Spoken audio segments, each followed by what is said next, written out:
Give me a half a whiskey, Lady, to know if anything put a bit of heat in me.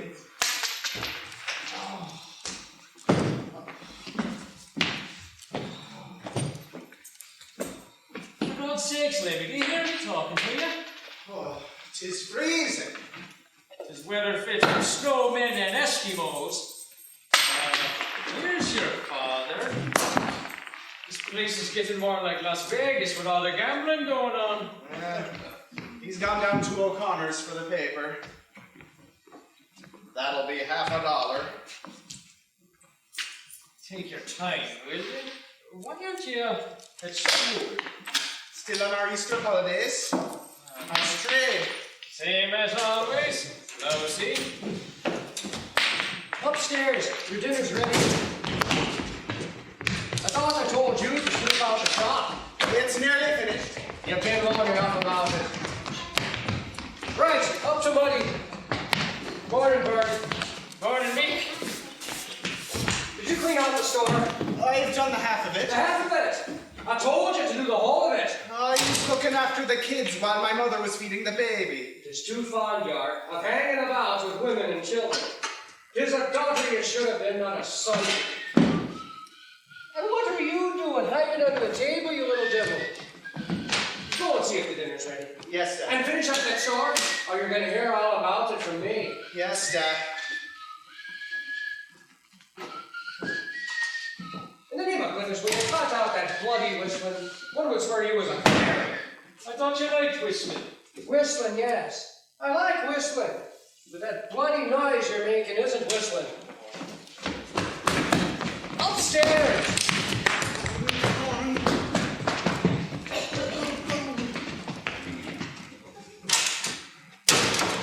Give me a half one. It might improve my pipes. Have you the price of it?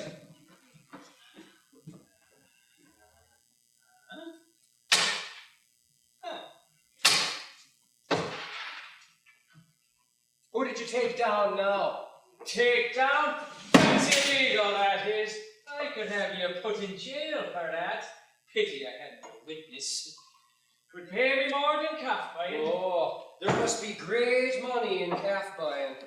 Not as much as there is in auctioneering. Oh, very funny. Very funny. Don't forget, I have to use my head all the time.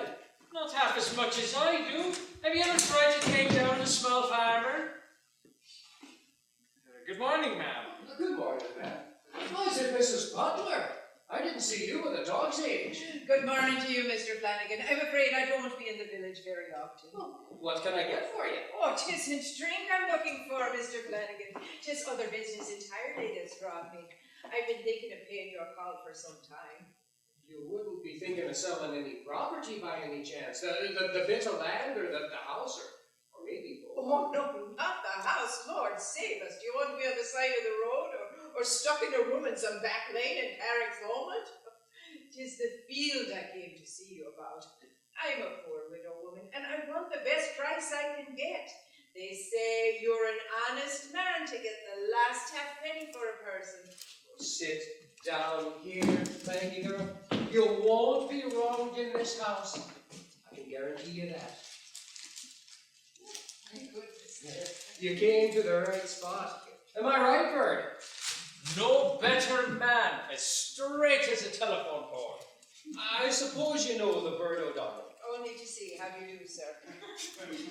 Would you like a little drop of something before we get down to business? Something to put a stir in the heart? Oh, Lord save us, no. I never touches it. Since the day my poor husband died, I never put a drop of drink to my lips. We used to often take a bottle of stout together, but that was once upon a time. Lord have mercy on the dead. The Lord have mercy on the dead. 'Tis easy to see you're a moral woman. 'Twould be a brighter world if there were more like you in it. That's true. God knows. 'Tis nothing these days. But young married women guzzling gin and up till all hours playing bingo or jingle or whatever they call it. You're a moral woman, man. There's none who can deny that. What kind of property were you thinking of selling? 'Tis the 4-acre field, the one you mentioned. Oh, there's a great demand for land these days. The country is full of upstarts on the make for great. reason, there'll be no shortage of buyers. Now, your full name and address. Maggie Butler, Mrs. Margaret Butler. And your address? in Siobhan, Carrick Thomond. In Siobhan, Connecticut. I know that field well. The one over the river. Oh, that's the one, the only one. It's a handsome parcel of land. Fine, inchy grazing and dry as a carpet. How do you hold it? What? Your title. I mean, where's your title? In other words, who gave you the right to sell it? Oh, 'twas willed to me by my husband 5 years ago. 'Twas purchased under the Land Act by his father, Patsy Butler. He willed it to my husband willed it to me. I'm the registered owner of the field. That's fair enough for anything. I know that field. You let the grazing to the Bull McCabe. That's right, he has the grazing, but only till the end of the month. I fancy the bull won't want to see it bought by an outsider. His border in his own land.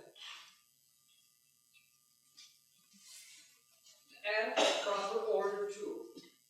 Well now, the acreage. Oh, 3 acres, 1 rood, and 32 perches, bordering the river, with a passage to water and a passage to the main Carrick-Thomond Road. 'Tis well fenced, and there's a concrete stall in one corner near the river. There's 2 5-bar gates, and there's its folio, 668420. And the valuation? £3 10 shillings poor law. Under fee simple, I take it. Be simple. Who's the solicitor, man? Alfie Nesbitt. No better man. The Bull McCabe is not going to like this. You're telling me. Mr. Flanagan, the highest bidder will get the field. Of that you may be sure. But the bull is sure to be the highest bidder. He needs that field. Well now, Mrs. Butler, Maggie, I'll put a note in the paper this evening, and I'll have 36 bills printed up and ready the day after tomorrow. Oh, may God bless you, Mr. Flanagan. It is my job, man. It is my job. I suppose there will be a reserve. Oh, you'll put a reserve of £800 on it, Mr. Flanagan. That's almost £200 an acre. It's worth every penny of it. It's good land, and it's well situated. True for you. True for you. I'll see you get the last brown copper for it. It is all I have apart from my widow's pension, and I can't live on that. God will reward you if you get a good price for me. Is there money going to you? No. That will come from the purchaser. Now, let's see now. Let's make it, the 5th of April? The 5th of April, please God. I'll see you there. Please, God is great, and God is good, man. God is good. My husband always said you were an honest man, and I was to come to you if ever I was forced to sell. Oh, God save him. He was a good, honest man. Oh, he was, to be sure. A good, kindly, innocent man. Good day to you now. Good day to you, man.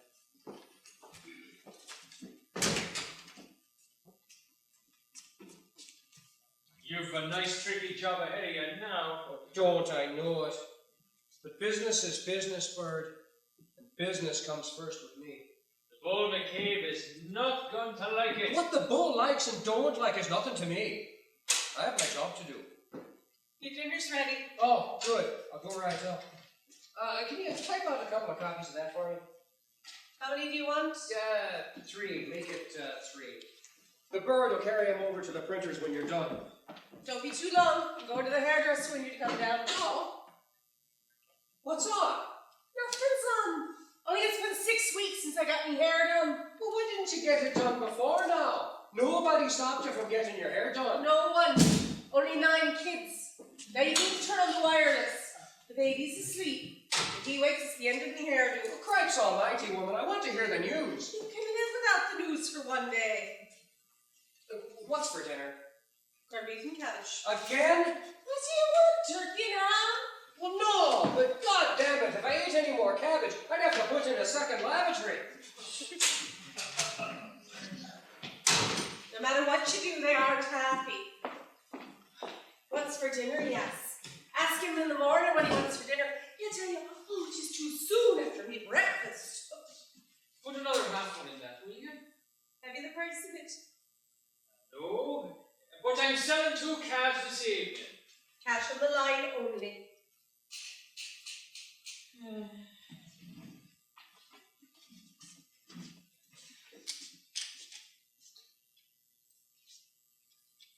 By God, you're an amazing woman. I mean, the way you keep up your appearance. I have 9 children. You're still the best looking bird in Carrickfergus. Come off it. Wasn't me saying that. Now for somebody else I'm quoting. There was a bunch of us on the corner the other night when young Nesbitt started off about you. The way these young fellas talk about married women. Ooh. The solicitor's son. The very same. Just after you passed, he said, there goes the finest looking woman in the village. I'm not bad when I'm dressed up. If I had time, that is. Oh, there are the good-looking women in Carrickfergus, you know. Oh, sure there are. But it was you, young Nesbitt, picked out. He ought to know. He almost dumped her.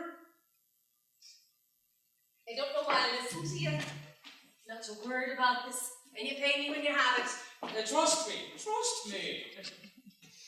He's not a bad-looking chap. Who? Young Nesbitt. Oh, Hans. So what did he just say for himself? Couldn't stop talking about you for 10 minutes. Couldn't figure out why you married your man. I had much sense at 19. 9 kids and a dump, where you wouldn't get a chance to look at yourself in the mirror. The drapers wouldn't even have panties in the windows here. Hypocrites. You know what kills me, Bert? It's watching those sanctimonious bitches on their way to the altar of God every Sunday, with their tongues out like bloody vipers for the body of Christ, and the host is hardly melting in their mouths, nor ready to cut the piss out of one another again. I don't know how you manage to look so good with all you have to do. Get your hair done different. They whisper about you. Dress in a bit of style. They stare at you. You'd want an armoured car if you were to wear a pair of slacks. Do you know the last time he's had a bath?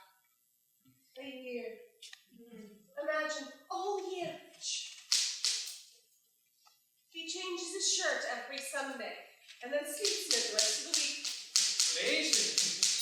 Amazing. The last time he wore pajamas? 17 years ago. The night of our honeymoon. How you managed to stick it, I don't know. An unfailing water supply with access to the river. Spell access. A-X-I-S.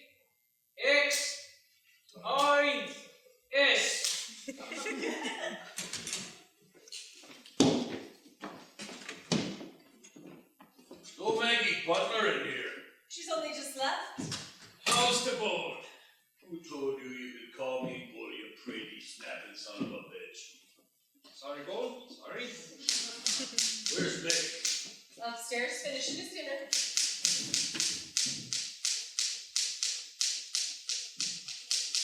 Give us 2 bottles of stout. 6pence worth of them round biscuits. You. Hump off. Sure, Tyke. Sure. Wait a minute. Sit down here. Have a drink. A half whiskey. 3 bottles of stout, maybe. Well, what do you suppose?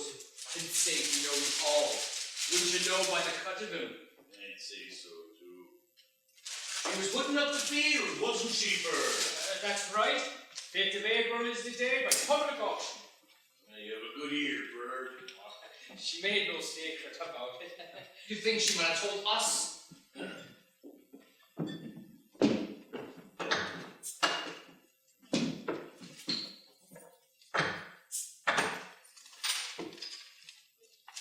be long. He shouldn't be long.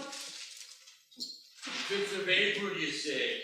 That's it. I was here. Did you put a price on it?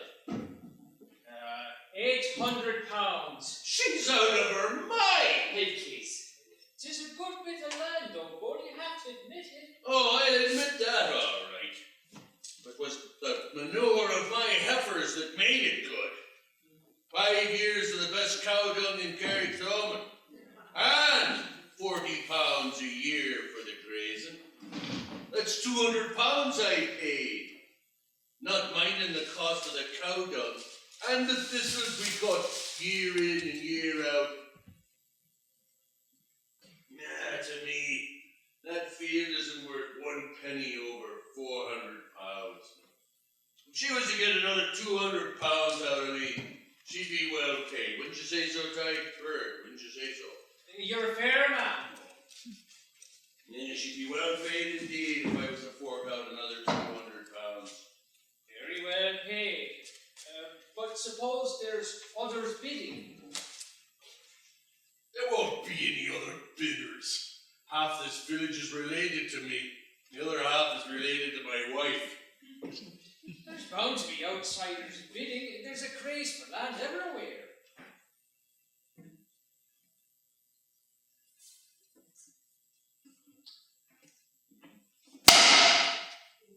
That's what I care about, outsiders.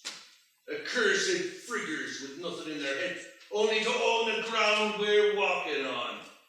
We've had their lights long enough. Land is all that matters, Ty boy. Own your own land. You're right there, boy. Dead right. Well, the wife will be wondering what's cave and me. She'll have the dinner on the table by now. You never ate a full dinner in your life. Neither did your wife, you little calf, or you. Whiskey is your dinner, supper, and tea. Tell me, when was the last time you ate an egg, you little rat, you, or a pound of beef? Oh, now she'll be worrying, boy. You know what women are. Why wouldn't I? Haven't I one of my own, God bless her? Sit down. What's he eating up there? A cow, is it? He shouldn't be very long more. Probably just finishing his jelly and custard. That's good type. Jelly and custard. Doc, Yes, we'll have to get that field. and we'll get it, old stock. By all rights, 'tis our property. We're not meant to be changing out of our property. Oh, I tell you, I could frighten a feed of bacon and cabbage now. Will he be long more? I'll give him a call. Nothing like a bull to move a heifer.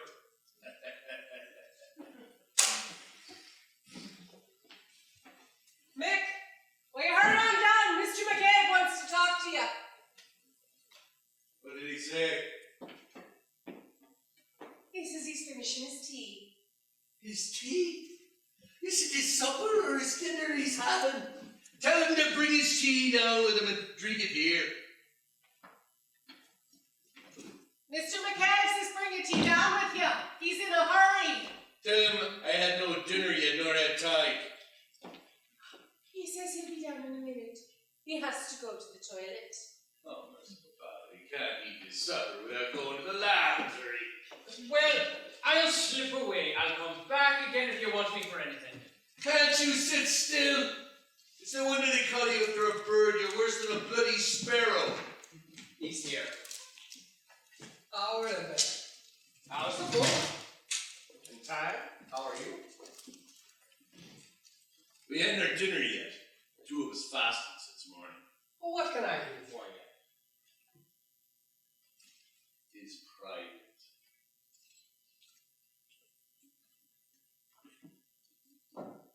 Are you going to the hairdresser?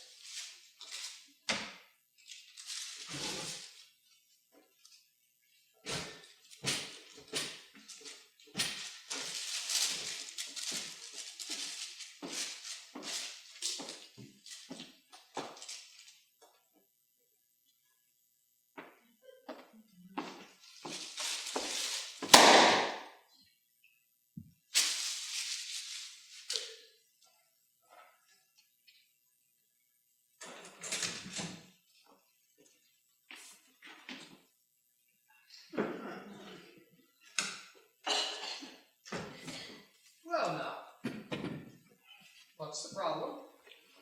Bird here tells me you have a field for sale. That's right. You're aware of the fact that Tig and me has had the grazing of this field for the past 5 years, and has the grazing of it now. Yes, I am. Of course I am. 5 times 40 pounds is 200 pounds. A lot of money. 'Tis a lot. I'll grant you 'tis a lot. 'Tis a lot of counting in hard-earned single-pound notes. Would give me as much claim to that field as the woman who has it for sale. 540s is a fair sum. Would be a stitch of grass in it, only for the manure of the heifers. Our heifers. And the bullocks, Tig. Don't forget the bullocks. Our bullocks is more fat and content than women with husbands in England. 'Twas us that kept the donkeys out of it. Donkeys. There's one thing that happens me, it's wandering donkeys. I can't sleep at night over them, I swear to you. I get into my bed happy, and there I be, just settling down when I think of the long-eared thieving pirates. No sleep for me that night. I keep thinking about all the grass they eat on me, and the clover, the fine young clover. A hungry ass would eat as much as 2 cows. If he's an ass, he's after grass, someone else's grass. I often come across a lonesome ass in April. When you see no growth anywhere and you despair at the field and hungry heifers. Like that black stallion donkey with a single ear and the eyes like a saint. Christ. I first met that bastard on Stephen's Day. And him staring through the gate, one of the gates of the field we're buying now. You think butter wouldn't melt in his mouth. And the look on his face, you'd swear that grass was the last thing in his head. And he gave me a look, and he trotted off. That night he broke down the gate. 3 months, Tig and I watched him till we cornered him. Tig beat him to death. He was a full hour flacking him with his fists, and me with the blackthorn. And do you mean to tell me that I have no claim to that field? That any outside stranger can put in his open bid and do me out of what's mine? After us hunting every conniving jackass from the countryside? Now, Bull, be fair. She's entitled to the best price she can get. The field is legally hers. And she'll get a fair price. I'll hand you over 200 pounds, here and now, and you'll give me a receipt. 200 pounds. You'll have to do better than that. Anyway, there's for public auction on the 5th of April. It's out of my hands, Bull. Sorry. Is the bills out for it yet? No, not yet. Did you notify the paper? I'm just on the point of doing it. On the point of it, but 'tisn't done. If it goes to the papers, there'll be 20 bidding for it. Oh, we can't have that. And we won't have that. The auction will have to be held. And let it be held. There'll be no one here but ourselves. Now, you know well to be more than you interested. That's a good bit of land. If it don't go to the papers, and if there's no bills, who's going to know? But what's here? You can't do that. What's done before? You did it yourself! This is different. Old Nesbitt, the solicitor, knows about this. He's an old crook. And if you ask me, he won't be here on the day of the auction. What are you going to do, kidnap him? There's a few old granduncles of mine with wills to be made. One of them could be dying that day. Old Nesbitt wouldn't want to fall out with our Hold it. I can't be a party to this. There's a reserve of 800 pounds, and the old woman needs the money. Besides, it's illegal. Illegal! That's a good one. Did you hear that? Illegal! There's my commission. 5% of 800 pounds is 40 pounds. And I'm not going to lose 40 pounds because you need a cheap fail. I need that field. I have 19 acres and no passage to water. I need a passage. I'll pay you the 40 pounds on the day of the auction, provided my bid is accepted. I'd like to see that in writing. In writing? Do you want to see me hang? I'll sign nothing. Look, Flanagan, you needn't sign over the field until I peg down 40 pounds in the palm of your hand. That's fair enough for anything. Isn't it, Bird? It is reasonable. Oh, there'll be something for the bird, too. We won't forget the bird. You don't seem to understand that this is highway robbery. 'Tis worse robbery the other way. Do you want some hang-blasted shagger of a stranger to get What it? about Maggie Butler? 'Tis her field, and no one else's. 'Tis as much mine. Look here, Flanagan. There's nothing to prevent a boycott of your shop.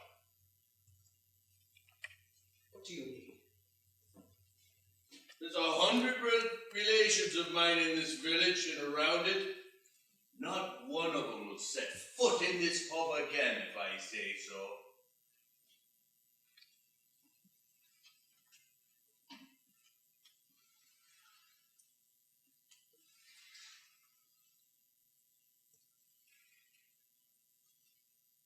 Give me the 40 pounds now, and I'll see what I can do. I'll give you half of it. I'll give you 20 pounds on the day of the sale. Fair enough? Fair enough. The bird had better keep his trap shut. The bird?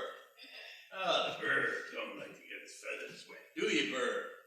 Yeah, there's many a deep hole in the river below.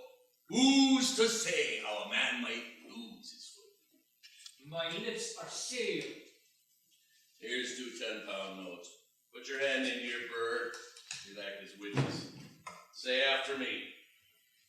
As God is my judge, As God is my judge, I swear by my solemn oath I swear by my solemn oath that I witness the receipt of 20 pounds by the person of Mick Flanagan that I witness the receipt of 20 pounds by the person of Mick Flanagan, of the first part, of the first part, by the person of Thaddy McCabe of the second part, by the person of Thaddy McCabe of the second part, hereinafter affectionately known as the Bull. I'm no fool when it comes to the law, boys. Here, here. As big a rogue as any solicitor. I'll have to get the bills printed, but I'll get the lot burned as soon as they come from the printer. Solid thinking. Very solid. Here's what we'll do. The day of the auction, the bird here will start the bidding at 100 pounds. I'll raise him 10. The bird then goes to 120 pounds. Again, I raise him 10. The bird soars higher to 150 pounds.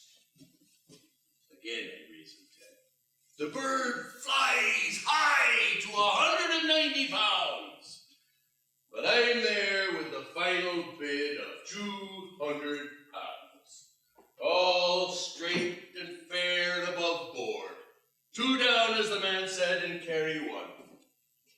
How about the printer? Is he trustable? Safer than a confession. Now, what about me, Bull? What about you? You promised me something? What would you say to 5 pounds? I'll take it. Day of the sale is yours. And what about a pound on deposit? Is it how you don't trust me? No, oh, good God, no. Won't be forgot, Bird. You got my guarantees on that. Will you stand us a half one then before you go? Give him half a 1, Mick. I will all have one. Have one yourself, Mick.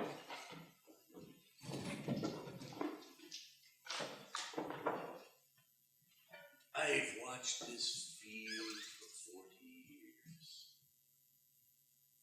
And my father before me watched it 40 more.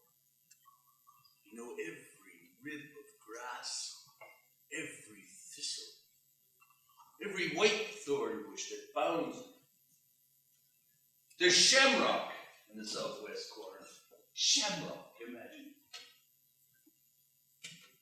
The north part of it is bound by Forty Slope, which is some fool planted them once.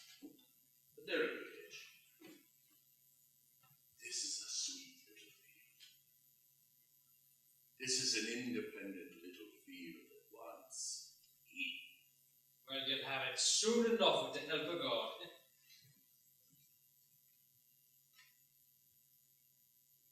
When old Maggie's husband died 5 years ago, I knew he was dying.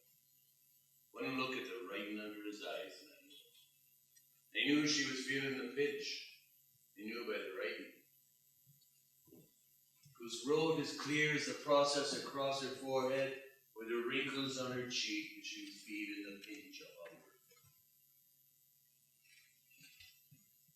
Bird, I swear to you, I can tell what a man be thinking by the writing on his face.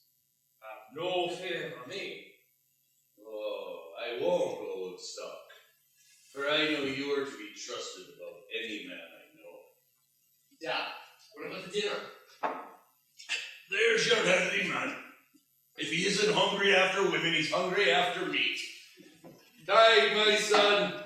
Marry no woman if she hasn't land. Good afternoon, men. Oh, good afternoon, Sergeant Lady. Can I get you a drink? Thank you, no, Mick. Come on away, or our dinner will be perished. I didn't call to see you, Mick. I came to have a word with Mr. McCabe here. Oh, well, you'll have to postpone it because I'm going to my dinner. This won't take long.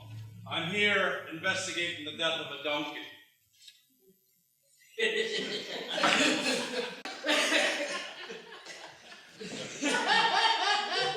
Investigating the death of an ass. Ah, you wouldn't hear it in a play, by gore.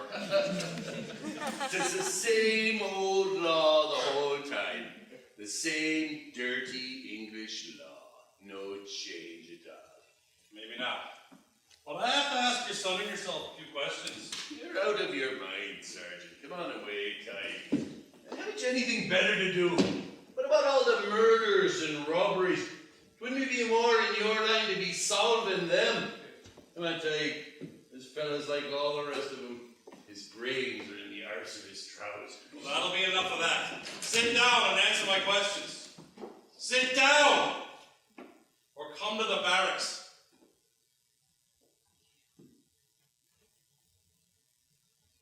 Sit down, Ty. There's more thought given to donkeys in this world than there is to Christians.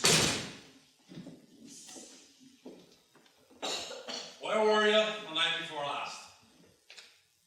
What night was that? Where were you the night before last? Where's that we were again, Dad? We were at home playing cards Until what time?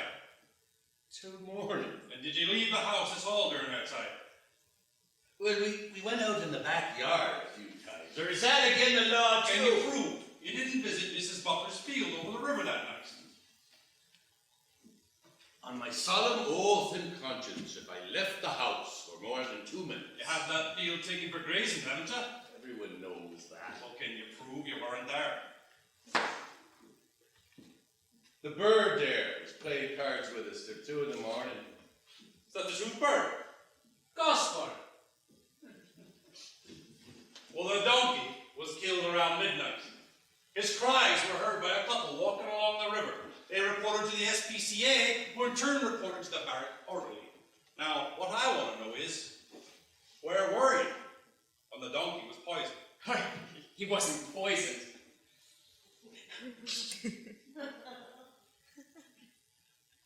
How do you know it wasn't poisoned? Well, you know. Because there's no poison on our land. That's how he knows. And don't be playing the smart man with your tricky questions. What is he but an innocent boy who never told a lie in his life? You don't care, do you? As long as you get a conviction. Tell me, where do you disappear to when there's tinkers fighting and law-abiding men getting stabbed to death in the street? Bert, you say you were at this man's house that night, and I say you were lying. Y'all heard it? Y'all heard what he said? You called me a liar, Sergeant, and no man was deaf to the bird of tunnel uniform or no uniform. All right. I take it back. I apologize for calling you a liar.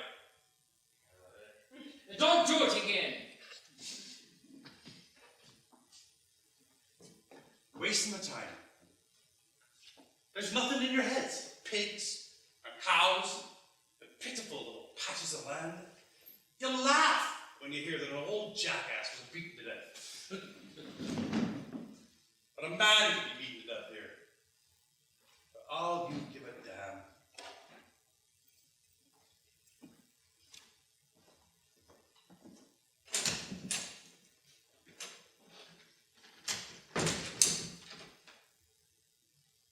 And the sergeant might get his face split open one night, and all the guards in Ireland wouldn't find out who did it. Not if they searched to kingdom come.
Good girl, Nellie. Will you go upstairs and look after the baby?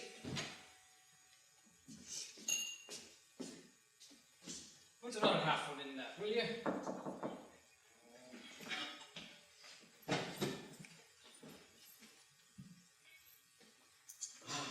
Just enough. Close the door, I'm perished. Upstairs. I see you got your hair done.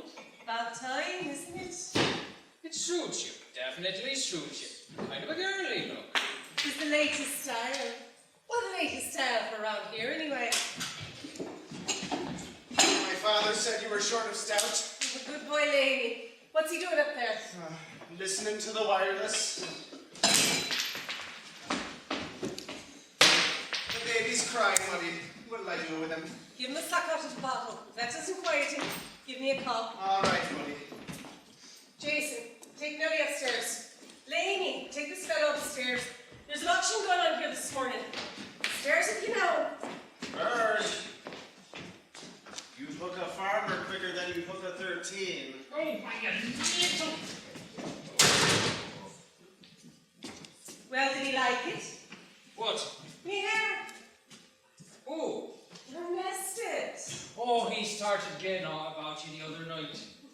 What did he have to say for himself? He said, how did a good-looking woman like Mamie Flanagan get stuck in a dump like this? That's what he said, all right. How did she get stuck in a dump like this? Stuck is right. He seems like a nice fella. Why don't you bring him around for a drink sometime? Or does he drink? Does he what? He doesn't drink around here, though. Too much talk. You can't blame him. You know what they're like around here. You're right there. You couldn't turn to your bed but they'd know about it. There's a lot of jealousy. It must be a holy tear to be a good-looking woman and have them old frowsies gabbing about you. It's worse when you're not appreciated by those who should appreciate you. Sure, if I do talk to a good-looking fellow in the bar, himself does get mad jealous. You think I was going to run away with one of them? You're the only one I know who could stick it. You've got the patience of Job. Oh, he can be terrible. Do you remember the time last year that I went to the dance in town? That I thought you'd be spending the night in Dublin? Oh, you look good that night. Mind you, I'm not the only one who remarked it. 4 years since I was at a dance. And imagine, on that one night, he should get a ride home. Unexpectedly. Oh, what did he do? Oh, waited up till I got home. I invited a few of the boys in for a drink, and he waited the whole time round in the stairs. Heard every word we said. Lucky God, 'twas all innocent. 'Tis a pity I didn't know he was listening. I stuck something in deliberately. A pity. It would have been great gas if we all knelt down and and said the rosary. But what happened? What happened? Oh, he waited till the boys went home, and there he was, sitting on the step of the stairs as I was going up. Christ, I thought I dropped dead. He struck me, and I fell down the stairs. I pretended to be unconscious. That frightened him. You should have heard him. The momentum would have brought a laugh from a corpse. Good. Yeah, good. Go on. Wake up, Mamie. Wake up, my little darling. He never called me little darling before. Not even when we were courting. He got a bit annoyed then. Will you wake up for Christ's sakes? Not disgrace me by being dead. Oh, wait till you hear it. Wake up, says he. And he begins sobbing. Will you wake up, you bloody bitch? Do you want a happy hand? He said the act of contrition in my ear then, and rushed out to get the doctor and the priest. Bert, have you ever been anointed? When you weren't sick, I mean. It is the most wonderful sensation. More smooth than when you get your hair done. Something like a massage. Good morning. Good morning. Good morning.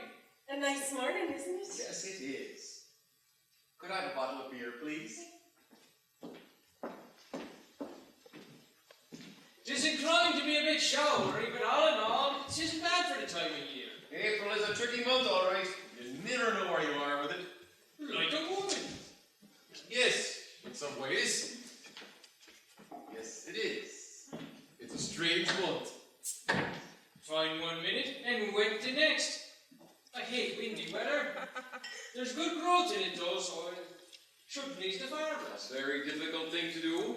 You're not far wrong there. Still, they had a very hard winter and they deserve a bit of comfort, the creatures. Now there you are.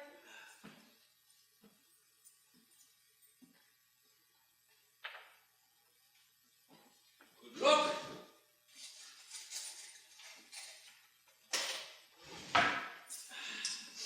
Would you care for a drink, sir? Oh, yes, indeed. A large whiskey, maybe. You're not from around here? My wife was born around here, so I'm not a stranger. Not a complete stranger, that is. Oh, when was she born? About 6 miles away. A place called Tupper. What was her name? Connolly. Connolly. I can't seem to place her. Neither can I. Well, that would be pretty hard for you. There's no one of that name in Tupper now. The whole family moved to England about 20 years ago. And are you from around here? No, I'm a Galway man. I live in England. Lived in there 12 years. Me, if I had my way. That's where I'd like to stay. And is your wife with you? No, she's in England. She may be joining me soon. It all depends. So you're on holiday? No, business. That's why I'm here. I came to see your husband. If he's around, I'd like to have a few words with him. He's just upstairs finishing his breakfast. I'll just slip up and get him. It won't take but a minute. No, there's no hurry. Will you have a drink? I should have asked you in the first place. I don't know if I should. Oh, go on now, for God's sake. You're only young once. This is our local beauty queen. Oh, come on. It'll have to be a quick one. We won't tell. Cross our hearts. I'll have a drop of brandy, so. Ah, this is a gay soul, all right. As game as any. Cheers. Good luck.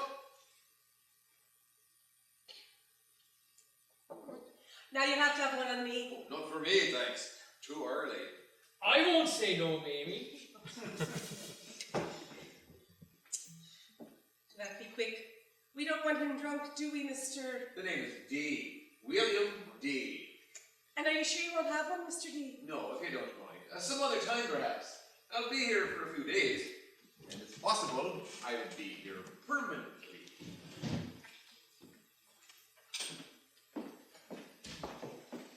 Your husband's Michael Flanagan, the auctioneer, isn't he? That's right. I'll just slip up and get him.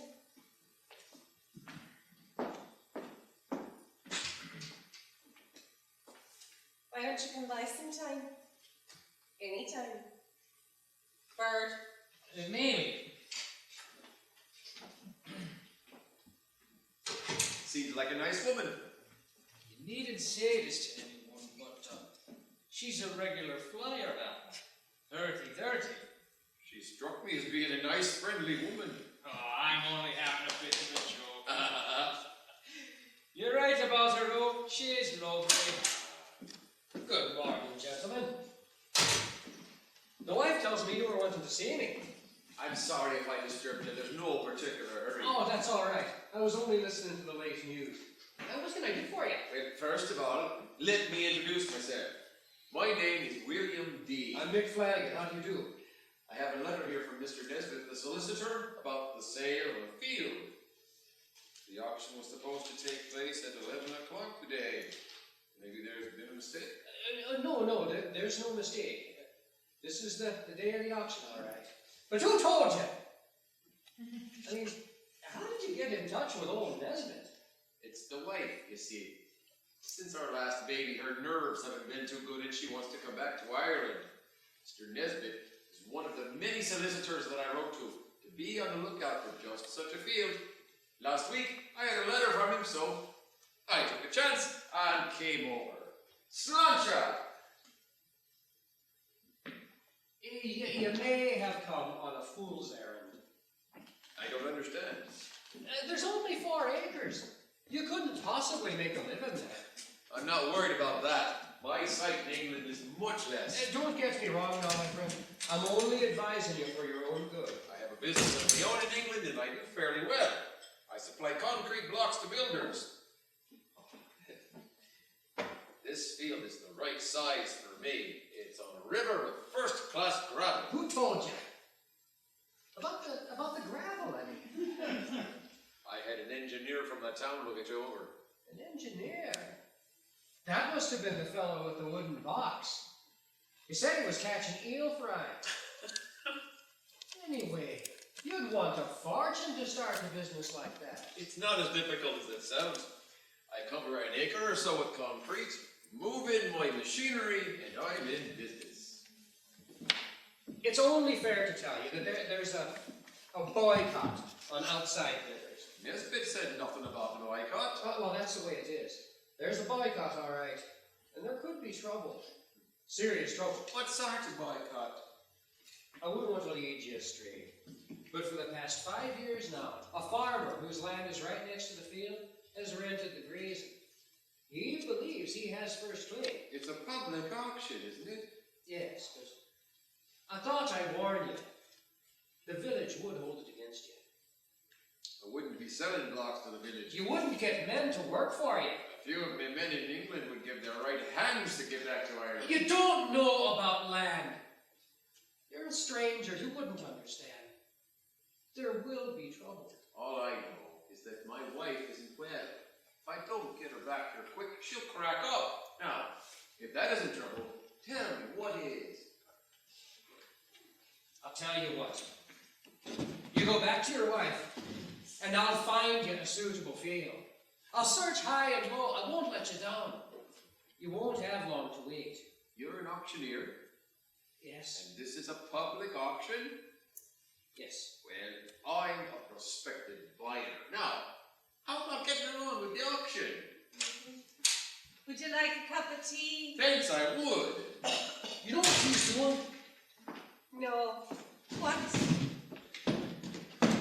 He's bidding on the field. Oh, what's so awful about that? Oh, Christ almighty, woman!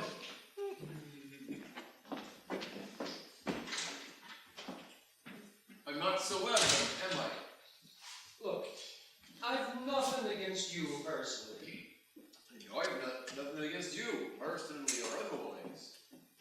Ah, Mr. Butler, Is it time for the auction yet? very nearly. We're just waiting on the bidders. There don't seem to be many here. No, it won't be so. It won't be so, I assure you. Are you the owner of the field? Yes, I am, sir. I'm pleased to meet you. My name is D. William D. I expect to be bidding on your property. And maybe it might be better if you weren't here until the auction started. Why don't you go upstairs with Mamie for a cup of tea? Aye, Maggie, do. Very well. You'll do your best for me, Mr. Flanagan. We'll do our best, our very best. To be sure, to be sure. Right this way, Maggie. Now mind the toys. As a prospective buyer, I have a right to know everything about the field. You know too bloody much. I know how to look after myself.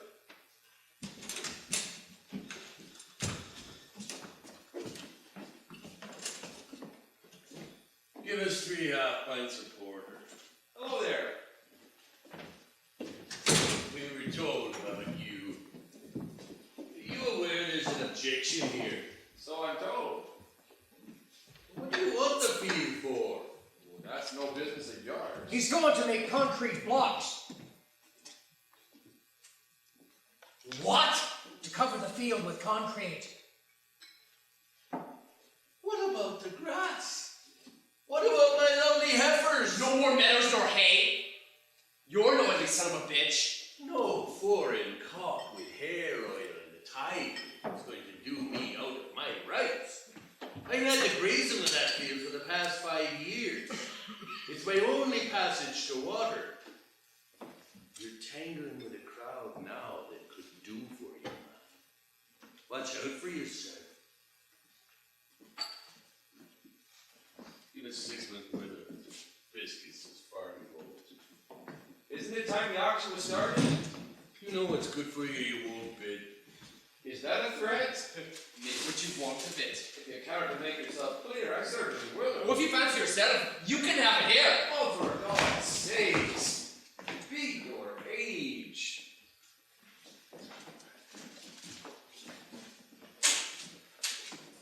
Mrs. Butler, I think you'll all agree that Mrs. Butler should be present. She is the rightful owner, I believe.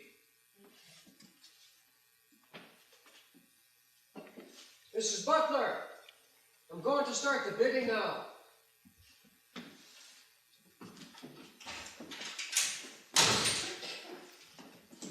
You get his head split open if he isn't careful.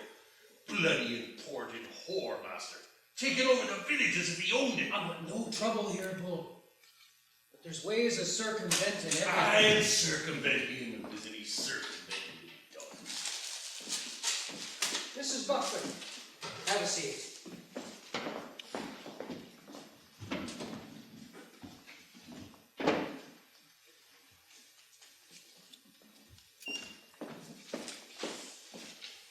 I'll read the conditions of sale. The highest bidder shall be the purchaser, and if any dispute arises as to any bidding, the property shall be put up again at the last undisputed bidding. There is a reserve price, and the vendor and her agents shall be at liberty to bid.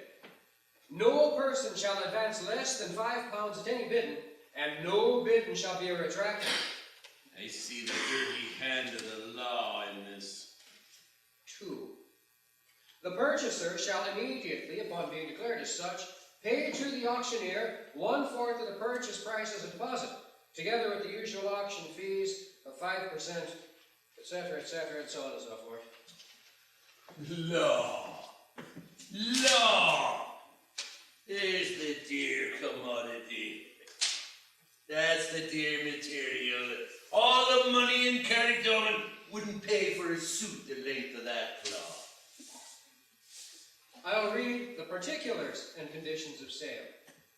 Particulars and conditions of sale at auction of the undermentioned property pursuant to advertisement duly published for the purpose. Oh, God almighty, get on with it! That's the rigmarole! Start the bidding, get on with it.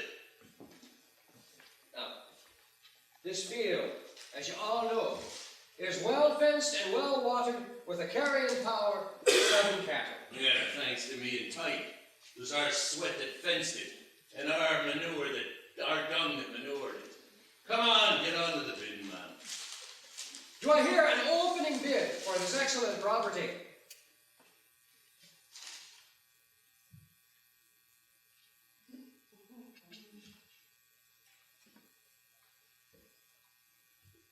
I repeat, ladies and gentlemen, do I hear an opening bid for this fine field on the banks of the Onsic River?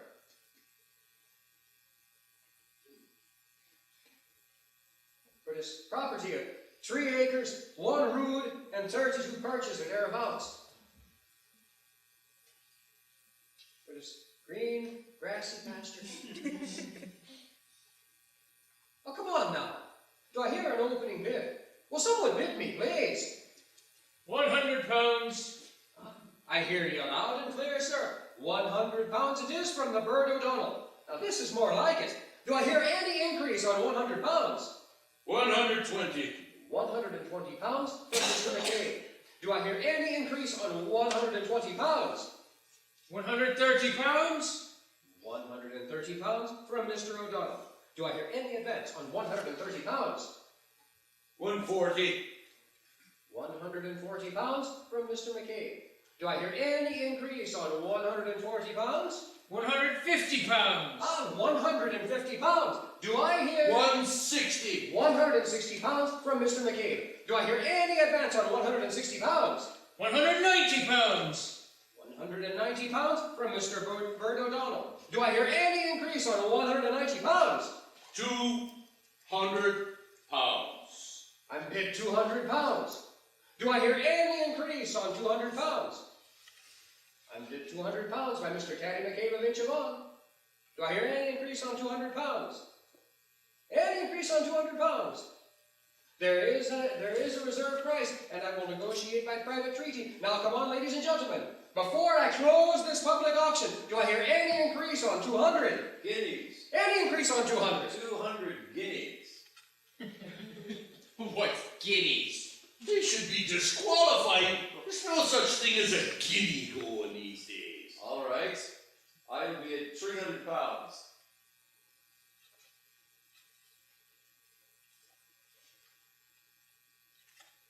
I have 300.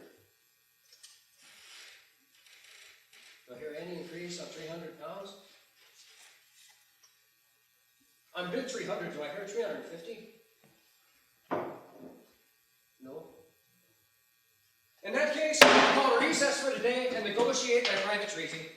What time do you propose to start in the morning? Sometime in the morning.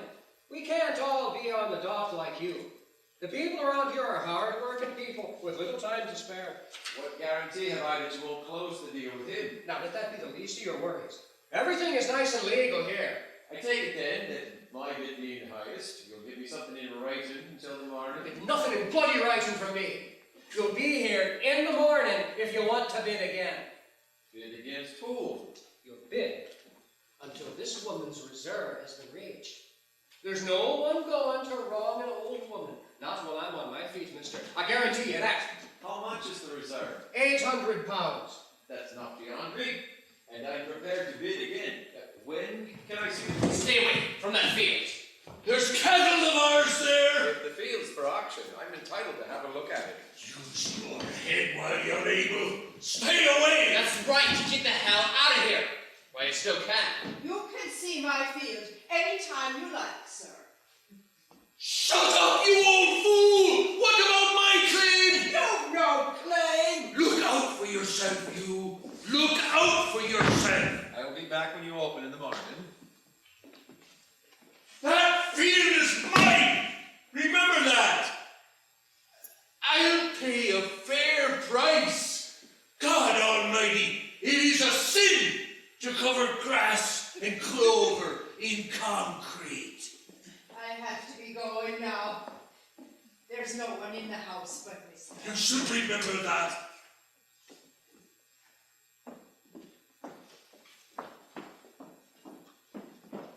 Get out while you're clean. I'll be back in the morning, and this time, I'll be with my solicitor.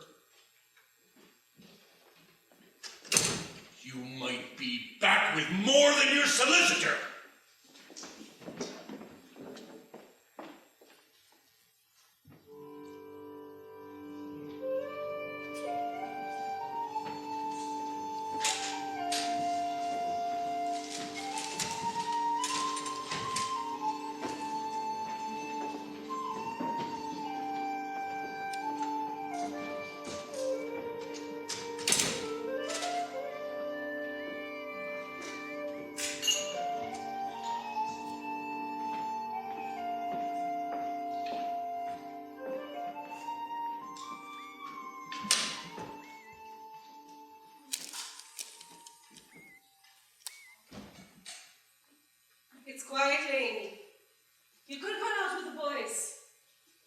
I'd rather be here with you, Muddy.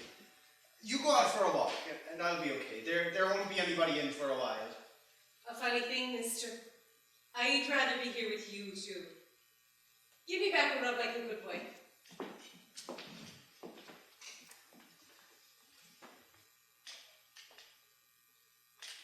Oh, that's lovely. I wish it was always like this. Why don't you sit down? We'll have a drink. You stay there, and I'll get it.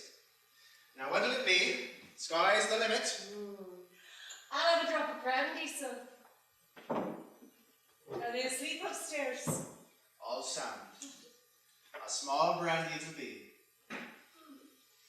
I haven't sat down since this morning. It's like having a holiday, having a stretch. I wonder what it's like to have a job that ends at 6, with weekends, Saturdays and Sundays and holidays off. Imagine, Lainey, holidays. We wouldn't know what to do with them if we had them. Would you like a cigarette? Aye. They're over by the register. You're a good boy, Lainey. Long life to you. And the same to you, Mummy.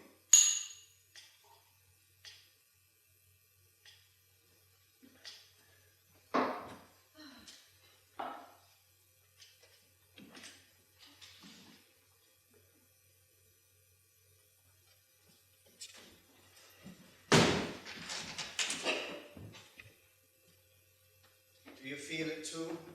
Feel what? The fear. Oh, I'm getting afraid already. I'll bolt the door and put up the shutters and let nobody in. Let's just sit here and never open that old door again. I know what you mean, Lainey. Come on, come on. Get the glasses quick. Oh, wait for me, William. Come on.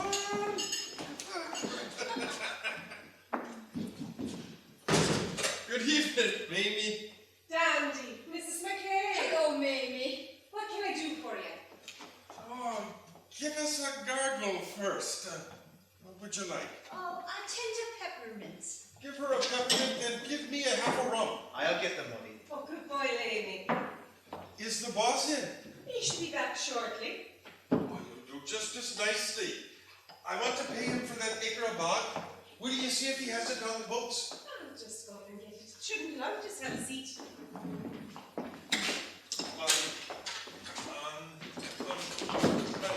There you were the admirer.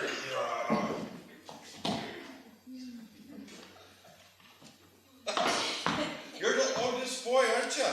Yes, sir. Oh, call me Dandy, man. They all call it. Them that don't do it to me face, do it behind my back. What's your name? Lainey. Laney Dandy. Lainey Dandy. You're called after your grandfather, Laney Flanagan. Decent man he was, too fond of his broth, of a good man's case. How much is due to you? 3 shillings. Horse and a hound is 3 shillings, and a tanner for yourself. Thanks very much. Thanks very much, Dandy. Thanks very much, Dandy. It's simple, isn't it? Do you know this one? Yes, Dandy. Married 24 years and never a crossword between us. Oh, that must be a record. Say, Dandy. That must be a record, Dandy. And I'll tell you something else, to go no further. If she liked, she could be married to the alley clown. Met her when I was in the army. Love at first sight. Bet you can't guess why I brought her to town tonight. Go on. Guess. I couldn't guess, Dandy. Word of a man. Shake hands on it. To go no further. I'm going to buy an airplane for her.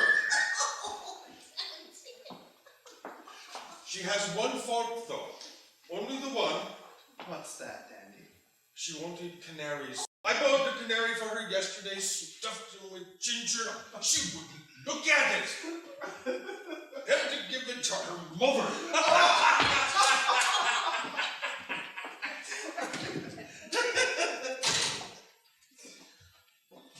One acre of turberry, purchased last January, including fees, £36.10. It's all here, Dundee. And I'm here too. Here's your money, mate. 3 tenors, fiver, pound, and 10 shillings. That's £36.10. It's all here, Dundee. And I'm more there. I'll cross it off the books and get you a receipt. Oh, did I have another? Will you have one? Oh, not for me. I have the same again, Amy. Well, now there's a hammer that never drove a nail.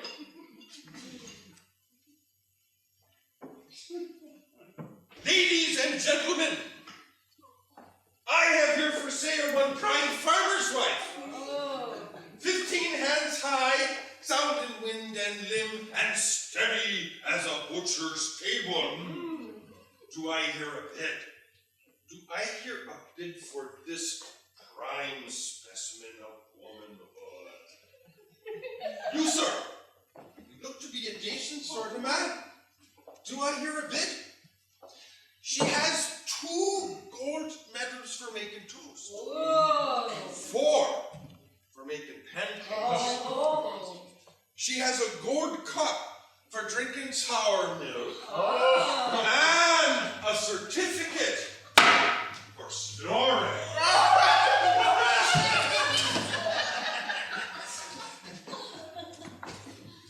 You came, Daddy. Blood is thicker than water. How's the board? How are you tied? Good. Your receipt, Dundee? Thanks, mate. You got the word? Yes, boy. You know there's a man who's here to wrong you. Yes, boy. Yes. Where's himself, meeting? Right behind you, Bull. Sorry I'm late. A good man is never late, Mick.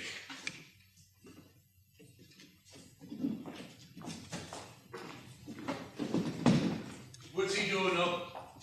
Shouldn't he be in bed? He's just going. No, let him up. He's no fool, he knows enough. Sit down, boys. Out here.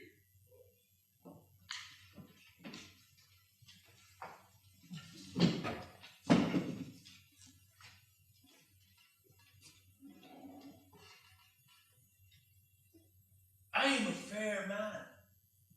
I want nothing that isn't mine.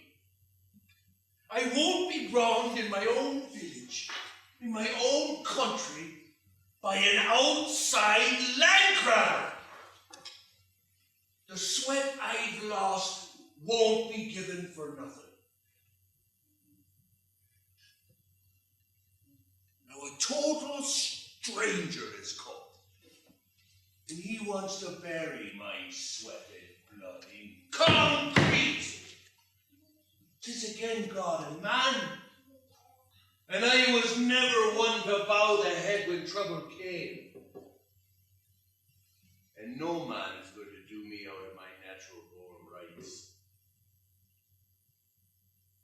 Now this robber comes from nowhere, and he's nothing less than a robber.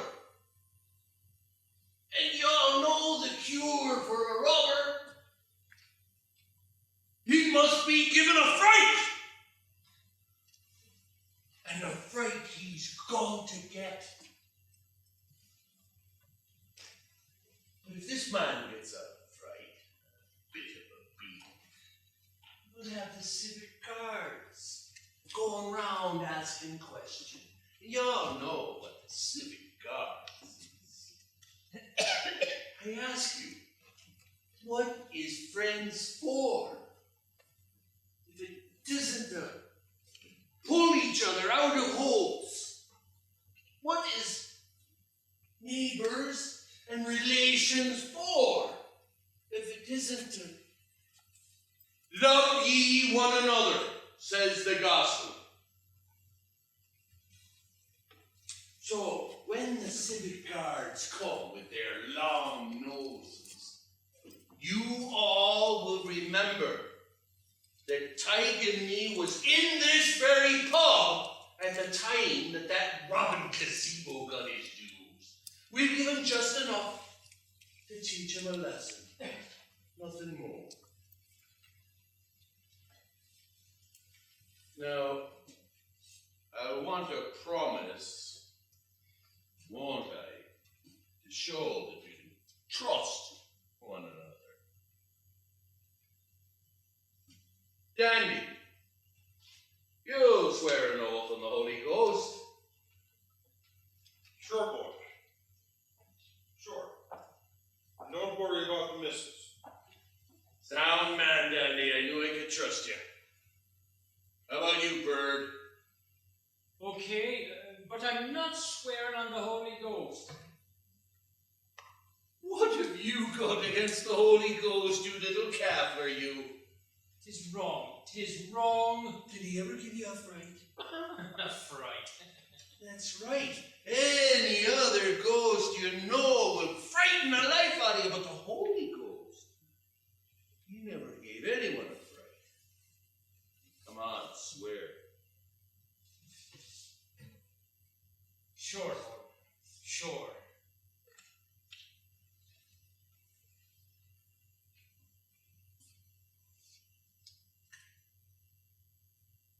Nick,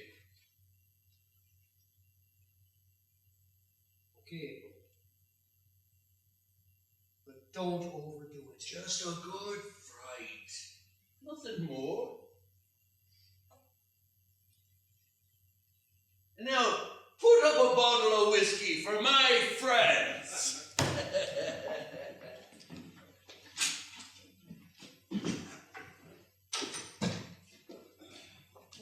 Mamie. Mamie, I'm talking to you. And I hear you both. Mamie, what do you say? This man's done no harm. Not yet. Not yet, but he will. It's not right to beat him. He's alone here. He doesn't belong here. The guards will hear of it. Of course they will. That's the end of it as far as they're concerned, if we keep our mouths shut. Nothing but trouble can help this. You'll have real trouble if you don't agree to keep your trap shut. I know enough about you to cause you a right plate full of trouble. Your husband might be blind, but the Bull McCabe knows your comings and goings, the back of his hand. And you, boy, you'll be all right, won't you? You don't want to see your mother hurt, do you? Lady won't say a word. Of course he won't. Of course he won't. There's many a man wouldn't think twice about putting a bomb against the public house door. 'Twas done before in the time of the land division. Who's to say what people will do? All right. All right, we get the message. Oh, great. That's a wake up my mind to know that my friends are behind me. Now, after Tig and me leave, none of you will leave here. And when we come back, it will be just the same as if we never left.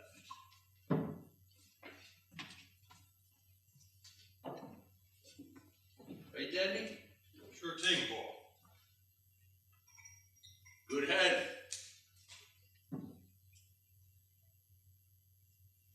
Maybe. Good head. Good luck, boy. Good luck. Now what I like is a song. And who better than Dandy?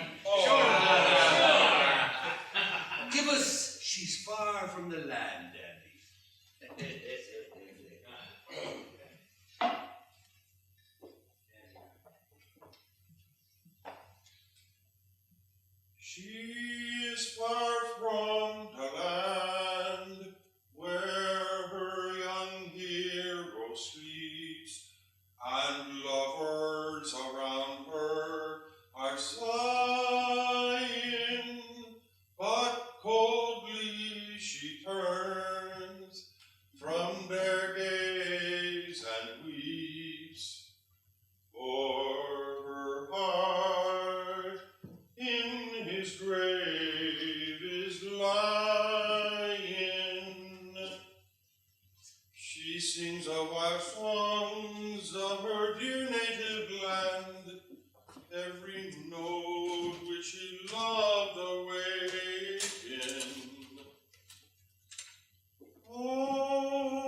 in her strains. How the heart of the minstrel is breaking.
Eat that.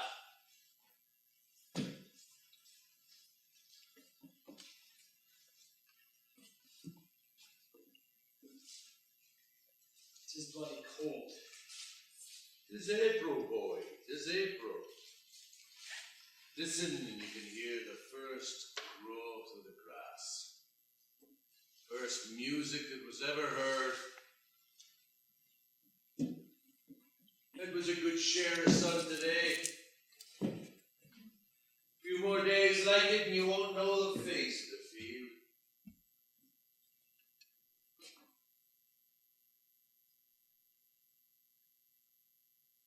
Do you think he'll come? Hard to say. Hard to say. You sure you saw no sign of him all day? Positive. He wouldn't have come by the river unannounced to you. No chance. I hid in the shelter since we left the pub this morning. And John Sweeney was here till we came to the pub now. All I seen was crows.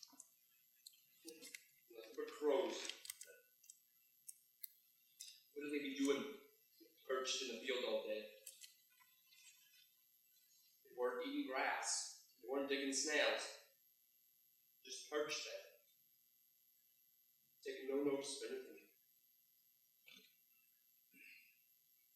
Do they be thinking of ghosts? I enjoy a crow as much as the next man. First up in the morning is the crow, and the soonest thunder is good. Yes, I seen a few water rats today. Ah, crafty sons of whores. They say that if the seed of man fails, the rats will take over the world. Yeah, they're crafty, sure enough. But I could watch crows if there was time given for it. I often laughs at crows. Do they be talking to one another? I'd swear they have a lingo all of their own. Who's to say? Who's to say? Anyway, I have something in my head besides the antics of crows. They'll never come now. It's all hours of the night. And we'll give him another half hour. If he doesn't show up, we'll go home to our beds. God knows I could use sleep now, boy. And my mom will be wondering. Yeah, let her wonder. You'll hear no complaints out of her.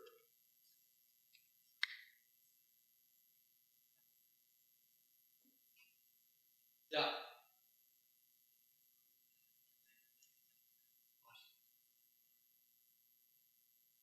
Why don't yourself and not talk? Oh, hold your tongue, can't you? Oh, come on, Dad. I always told you about my women. mother is a peculiar woman, lad. I won't account for her. She's led me a queer life all these years. How long has it been? How long has what been? Since you spoke to her. Eat your sandwich, can't you? You let me addle. No, no, Jack, come on, tell us.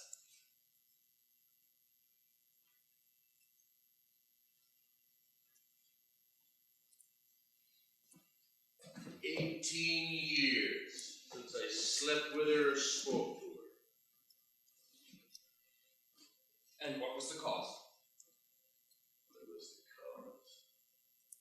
A dirty tinker's pony. A hang-gal piebald pony. A runty git of a gluttonous knocker with one eye.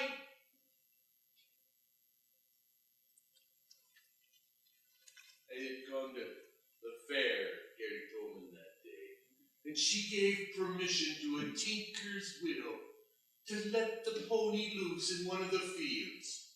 The land was carrying 14 cows and grass scarce. 14 cows, imagine! And to go throwing a pony in on top of them, cripes tight. A tinker's pony could eat the hair off a child's head. He would. What happened between Ma and yourself? God damn you, that's what happened! I'm there after telling you! What happened to the pony? What happened?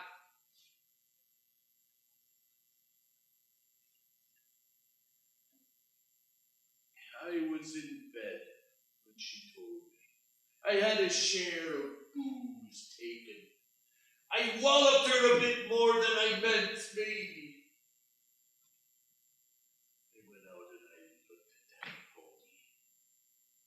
He had one eye, one sightful right eye. I shot him in both eyes, the blind one and the good, a barrel at a time. It often played on my conscience. I mean, if it was an ass now, it wouldn't matter. But a pony is a pony.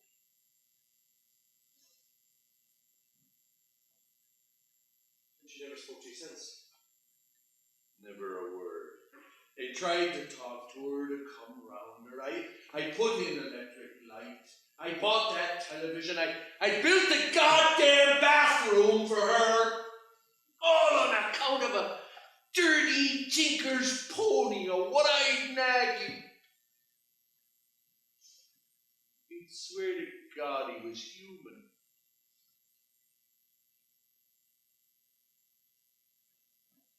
You had to do it now. Carrying 14 cows, you had to do it. Of course I had to do it, but she wouldn't see it that way. You understand all right, Ty. You're a sensible fellow who knows the ropes. Tinker's pony would eat your fingernails. Didn't you explain to her? But you can't explain these things to women.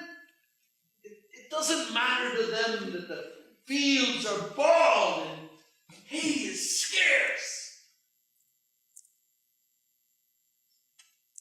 I've seen lonesome nights. Lonesome nights.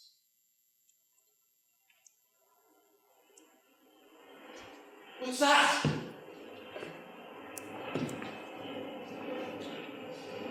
That's only a jet.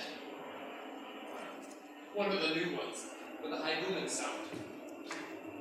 An aeroplane, is it? That's all it is. I often hear them down here at night. I can tell you the different kinds. What would you be doing down here at night? Not saying your prayers, I suspect. Oh, rambling around. Looking out for donkeys. Women, I suppose. Anyone I know. Now, Dad, come on. Come on, tell your old dad.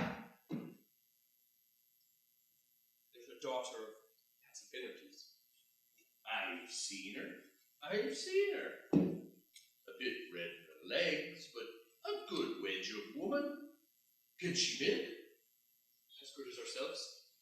Can she tend pigs and feed cattle? She knows more about them than yourself.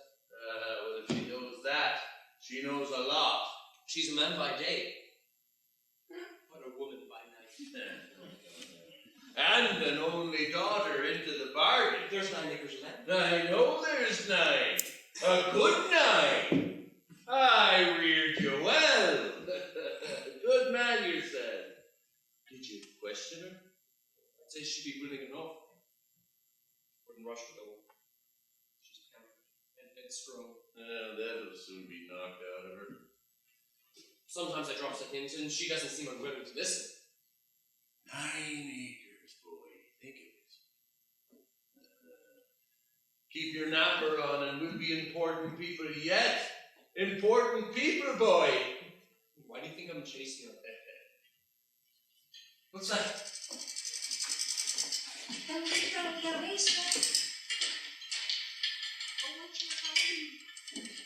only a couple of young ones on bicycles. Coming home from the picture in Cardiff, Poland.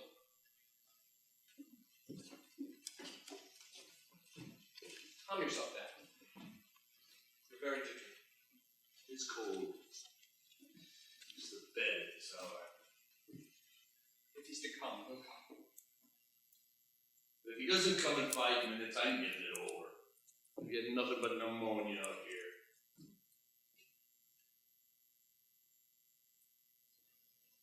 What's that? Oh, that's surely someone You're right. And whoever it is, he's in a hurry. Stay cool now, stay cool.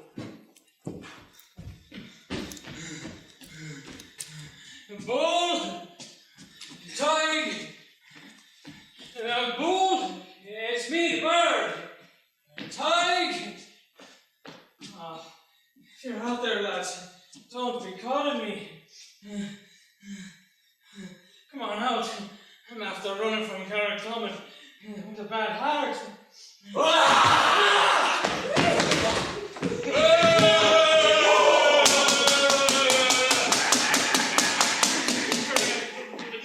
You nearly put me off in a fright. My heart is fluttering like the engine of a motorbike. That's a terrible pity, isn't it, Tiger? Brr, if I thought you were a drinking man, I'd run to Carrickclomit and get a glass of brandy for you. All right, be funny then, and I'll keep my mouth shut about what I know. What do you know, you little ferret? Come on, spit it out, or do we spat out for you? He was in Flanagan's for a drink. I was at the counter talking to Mamie. He said he was going to his lodgings for his coat to have a look at the field. So, he won't heed my warning. Oh, this is the field he fancies, all right. Like love at first sight, like falling for a woman. Did you see him? He was on the road behind me, that's why I ran. Don't forget to tip you off, boy. I'll be sure we won't. Listen. Let's try to begin now. Who else would it be? Get back now.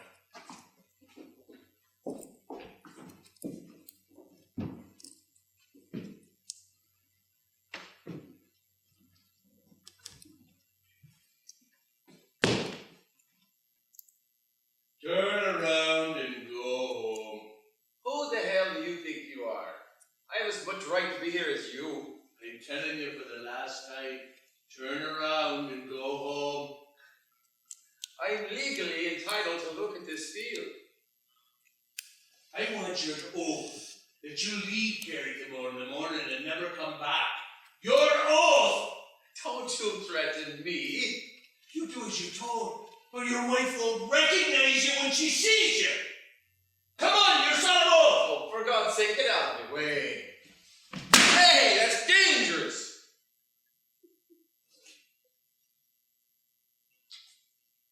Oh, come on, have a bit of sense. Come on.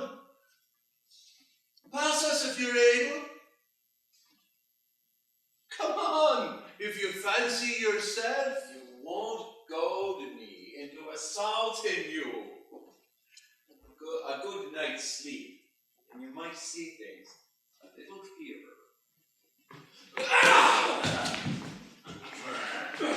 going on to him.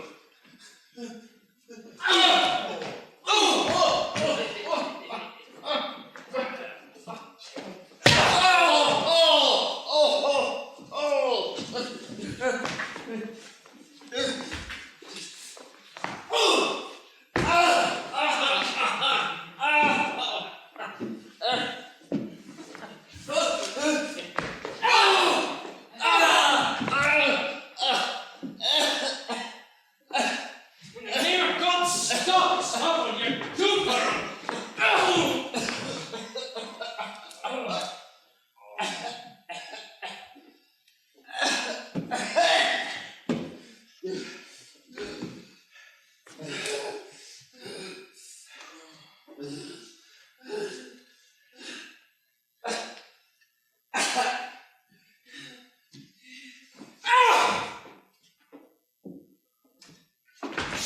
Stop it! That's enough! We only want to frighten him! That's what he wanted, was it? If there's any question to ask about where we were, what we were doing, we were in the pub. The three of us. It's against the law, but it's a sound excuse. All on the one word, agreed? Now get back to the pub. Across the fields, that way you won't be seen. Move! You're after going too far. I don't like to look at you. Get back to the pub. Oh, you headstrong, foolish boy. Look what you drew on yourself, you foolish boy with your wife and family.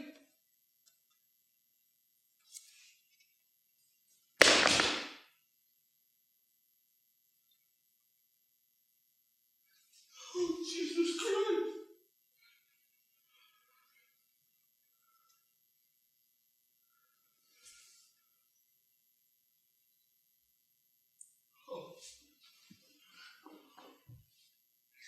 Oh my God.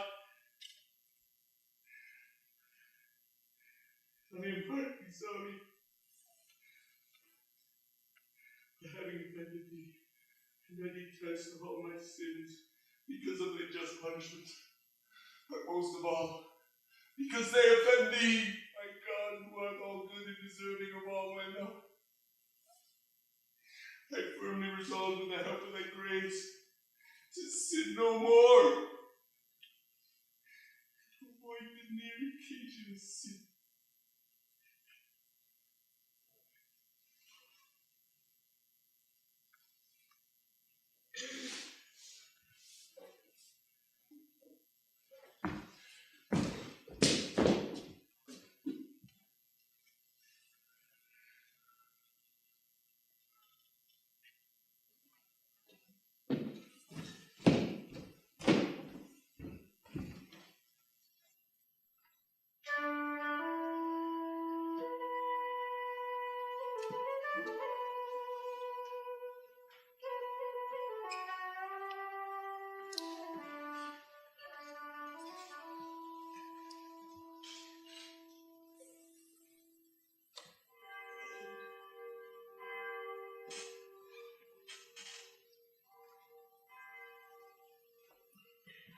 Off to mass now! Now up properly! That's it. That's tight. Lolly, has the bishop spoken here before? I don't know. Your father would know. Lolly, Yes, love. why are the Bull McCabe and Tig and my father and the sergeant such bullies? Wait for me at the corner. The McCabe's are bullies. Your father isn't a real bully, and the sergeant isn't a real bully. But they are. Jason, take the children on to mass.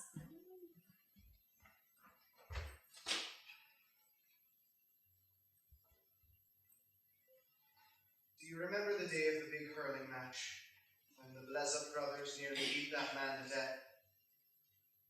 Well, afterwards they came into the pub and my father served them with drinks. He started praising them and telling them they were great men. And then The small man, Mr. Broderick, said to the older brother, "Out of my way. I wouldn't drink in the same house with the likes of you." And then the Blessed brothers attacked him and started beating him up. I wanted to run out from behind the counter and help Mr. Broderick, but what could I do? So I ran up to the barracks and told the guard on duty. It was 2 hours later the sergeant came down. Plain. He asked my father if everything was all right, and my father said it was. I was so ashamed.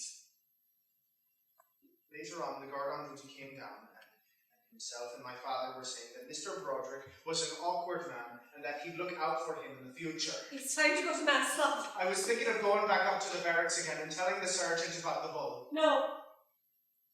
Not this time. There's 100 guards and detectives. And the pressure's on. And it's on from the outside for the first time. The bull McCabe won't suffer. A few years in jail or a dismissal. But it's you, lady. It's you who will suffer, don't you see? Because you'll have done all the work.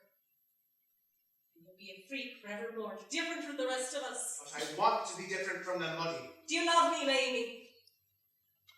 Yes. If you love me, and you trust me, you'll say no more about this. At least until my family is reared, able to care for themselves. Are you afraid, Muddy? I was never afraid of anything once. I never feared anything that walked on the face of the earth.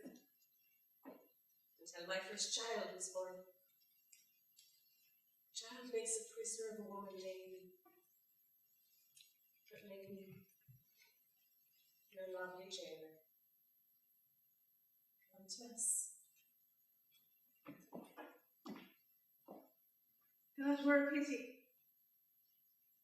A whole bunch of us. Except for the small man, Mr. Broderick.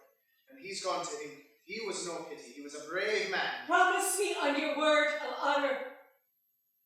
No more talk of a killing. No matter who asks you. Yes, Muddy. I promise. I'll always do whatever you tell me. And what can I tell you, love?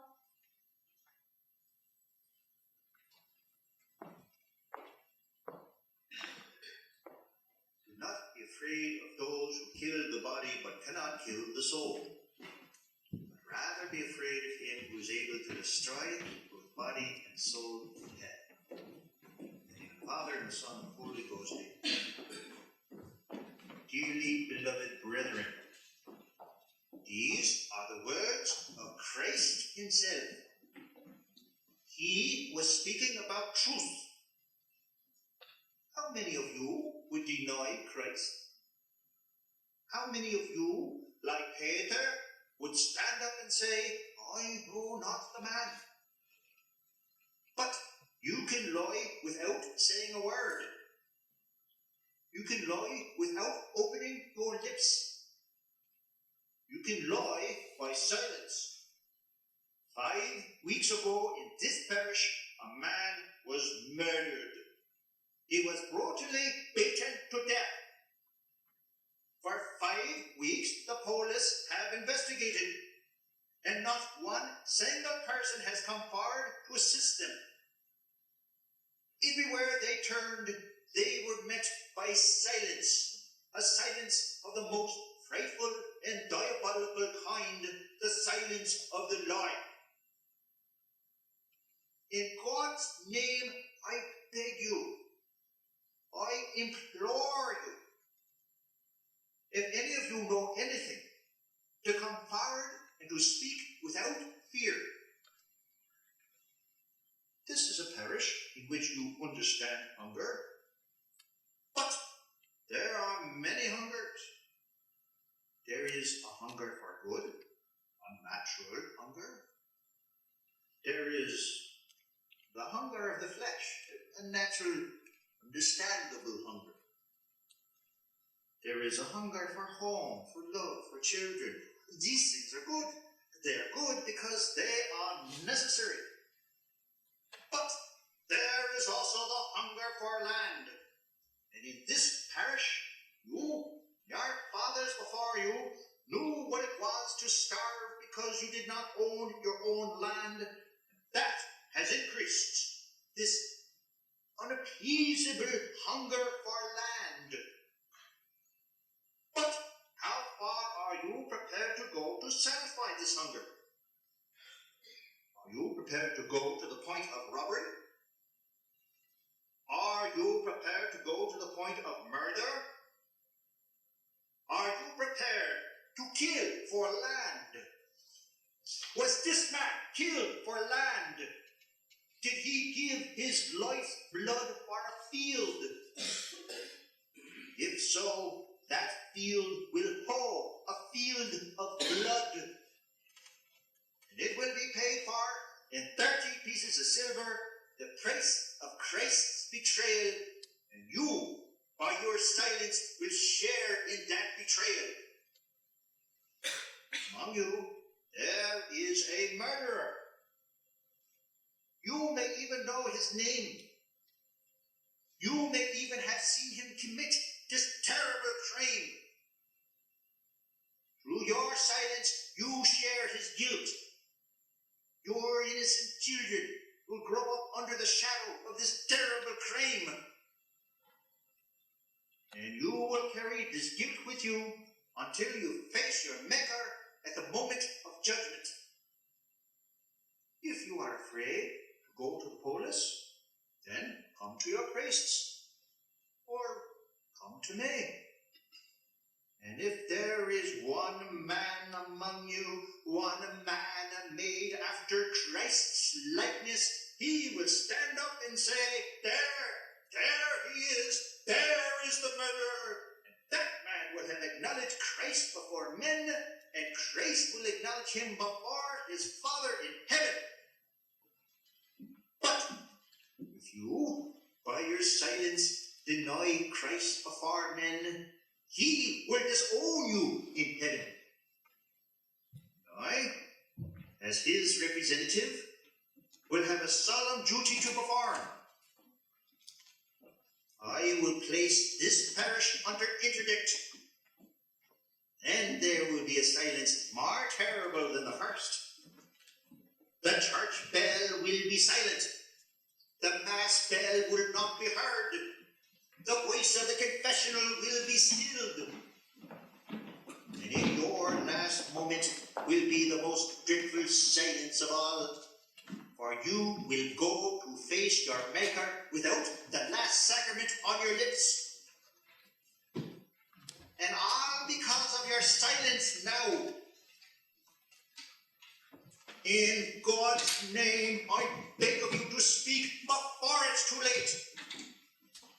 I am the way, says Christ, and the truth. Do not be afraid of those that can kill the body but cannot kill the soul. But rather be afraid of him who can destroy both body and soul in hell. In the name of the Father, and the Son, and the Holy Ghost. Amen.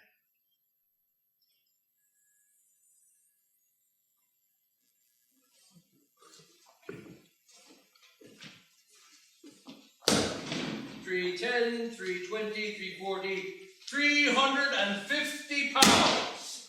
Now, no one can say you didn't get a fair price. I'll have a receipt for I that. have it here for you. Here's your money. It's all there. Every penny of £350. That's a fine bundle of news.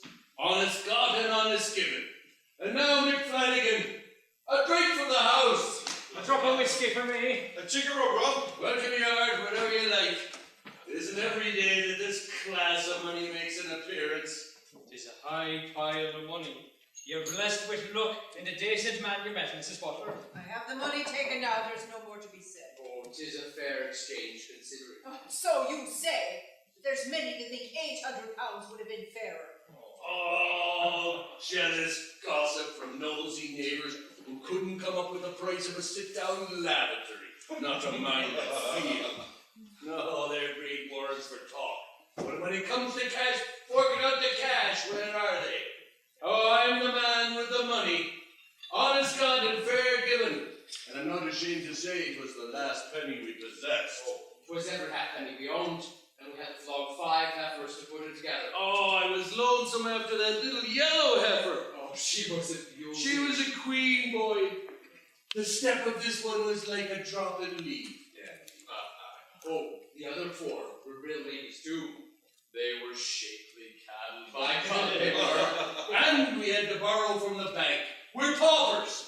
But isn't it better to be a pauper and have a clean conscience about your debts? Oh, by God, that's well spoken. Nicely thrown together, nicely. Isn't it better to have our principles than to be millionaires? Isn't it better, Tiger? You're a straight man, Dad.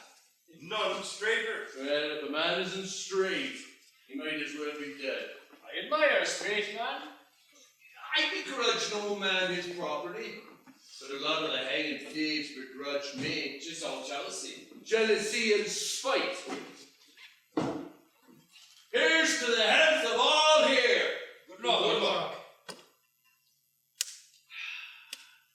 Now we've as fine a farm now as the best, and maybe more, with a woman in the bargain, eh, Ty? It won't be my fault. In the course of time, as the man said, in the course of time. And a fine heifer she is too. Good legs, and a good bosom. God bless the girl. Oh, God bless her again. Long life to her.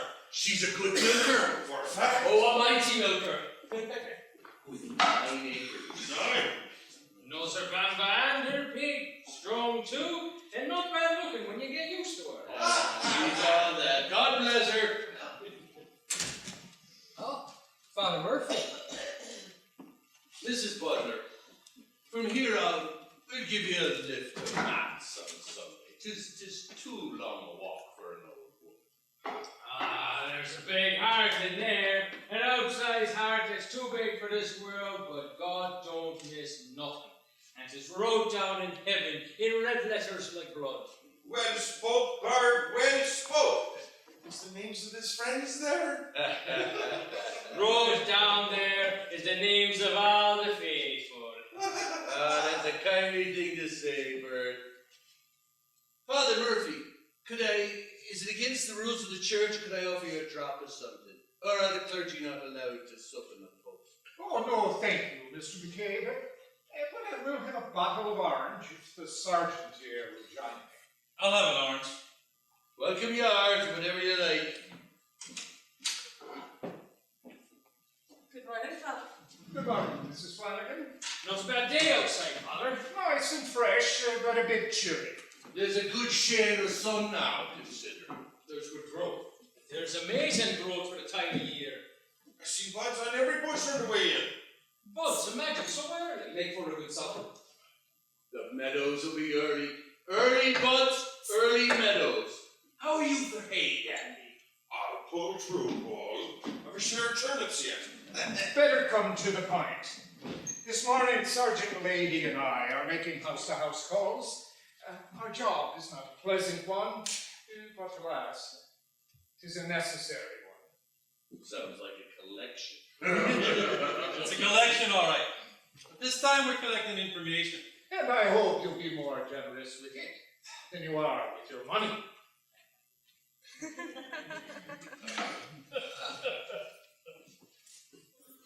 There's nothing to fear. Anything you have to tell us will be held in the strictest confidence. This is a job that nobody likes, but someone must do it, or else a murderer will be allowed to go free. I hope you've no objections to us barging in like this. Oh, God, no, Father, not at all. Anything I can do, I'll do. Whatever is in our power to be done will be done. Right, Ty? Right, Bird? Whatever is in our power, by the grace of God. Well then, we'll begin with you, Mrs. Butler. And if the rest of you wouldn't mind waiting in the back room for a moment or two, we'll begin right away. It can never be said that we stood in the way of the law. Come on, Bird. Ty. Come on, Dandy. This way, gentlemen. You know where to go.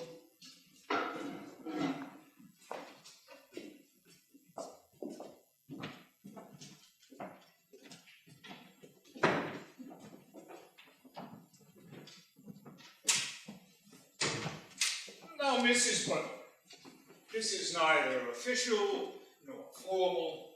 All we want is a little chat. And whatever you have to tell us, we'll go no further. Yes, Father. You heard the bishop's appeal on Sunday last? Yes, Father. Unfortunately, it seems to have fallen on deaf ears.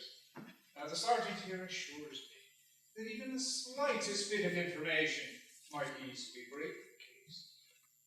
Now, Mrs. Butler, you live near where the body was found, or where the murder was actually committed.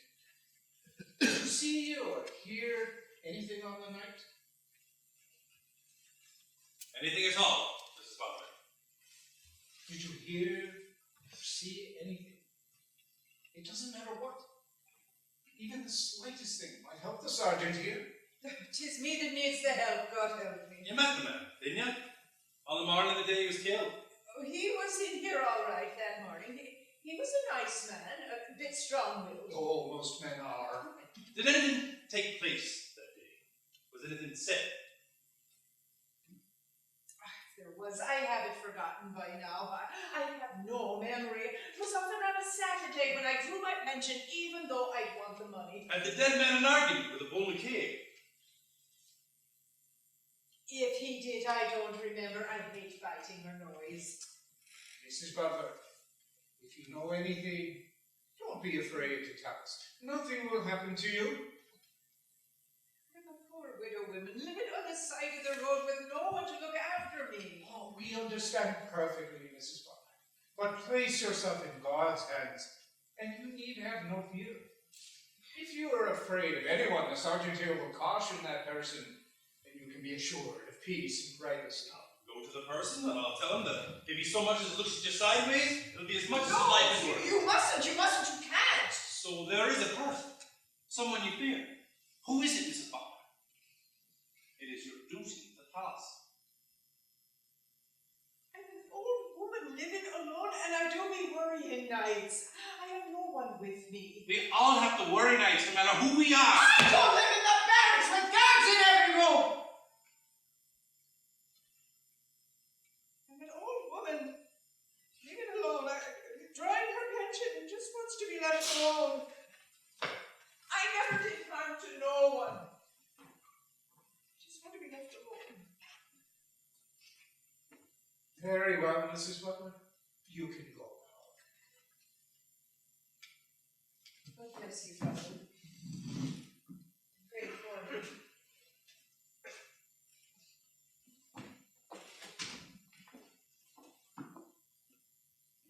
Pray for me, Father. God bless you, Mrs. Butler. I will pray for you. Good day to you, Mrs. Butler. Sorry, Tom. I was certain that with the sermon and the informal approach that you'd learn something. It's not your fault, Father. You can't beat fear and ignorance. You're up against a stone wall. What about Mick Flanagan? Do you want to question him? Waste of time. Too crafty. He's been questioned 10 times already. What about them? Dandy and the bull are first cousins. There's no hope there. Dandy'd be alright if it wasn't for tagging the bull. What about the young lad, Leamy? The mother has him sworn to silence. He'll never really on her. His lips are stitched forever. He'll bear the burden of that legacy in the years ahead. What about Mrs. Flanagan herself, then? She's not been questioned before. Maybe. Might be worth a try at that. You're a good-looking lad, Tom. That might hold. Well, with all due respect to your father, I'd chance anything if I thought it would solve the crime. Oh, no need to go that far. Anyway, two wrongs don't make a right. You wouldn't say that if you had my job. Mick!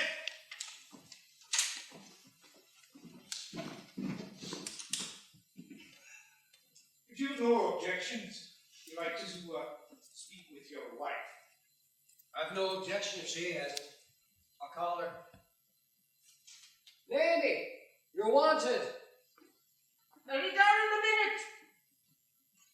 You won't get much out of Mamie if she's in a sulk. Strange, isn't it, Mick? The 'tis a terrible state of affairs. Of course, it's not our job. My job is auctioneering. Father Murphy says the mass, and it's up to the guards to catch the murderer. Public won't cooperate. There's nothing the guards can do. Oh, they'll get their wages no matter what happens. But the public make it a Oh, come responsibility. off it now, Father. The public aren't being paid. It's the other way around. We're paying the guards, and when they can't do their jobs, they blame it on the public. No reflection on you, Sergeant. God knows you're the sound man at your job. All right. I confess everything. I killed him. I said goodbye to the kids. Take me away, Sergeant. This isn't a laughing matter, Mrs. Flanagan. A man has been murdered. Murder isn't a joke. So a man's been murdered. What's it to me? I've 9 kids to look after. Look at the state of me, from cooking, scrubbing, and scraping. God, I'll be off on my annual holidays soon. What annual holidays? I'm pregnant again. So I'll have my annual holiday with my new baby. The only one we'll ever have together. Maybe not in front of Father Murphy.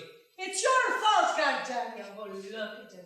You think butter would melt in his mouth? Maybe. I'll be carrying all through the summer all over you. Danny, that's gone queer with it. What is it you wanted me for, Father? It's in connection with the murder. He did it. I'd swear him to the gallows if I thought I could spend 1 year without having a baby. For God's sake, Mamie, seriously. I'm serious, Sergeant. I'm more serious than you. I think maybe you can help us. You may be the one who can break the case. Me? How can I help you? Well, you met with that man, didn't you? He was here the day of the auction. Now, did you hear or see anything that might help us? Here, or see anything? What's the name of God are you talking about? The bull McKay was here that day. He was. Didn't he have an argument with the dead man? You can't argue with a dead man. Don't mock this dead man. He was murdered. And don't talk to me, you yahoo from God knows where. You are sure nothing was said? I don't remember. They seemed quite friendly to me. Quite friendly? I shouldn't have said quite friendly. I should have said fairly friendly or kind of friendly. What kind of friendly would you like? Would reasonably friendly do? Or would that convict me? For God's sakes, Mamie! Was anything said? Yes. But don't ask me what it was.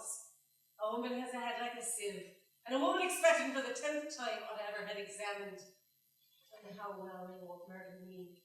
No such luck. I have to stay alive and watch thicks like you, climbing on other people's backs because you have authority. You have nothing to tell us. What do you think I am? A bloody schoolgirl, is it? You were here the night of the murder. I'm always here. Always. Now, for Christ's sakes, get out of here and leave me alone until I get the dinner.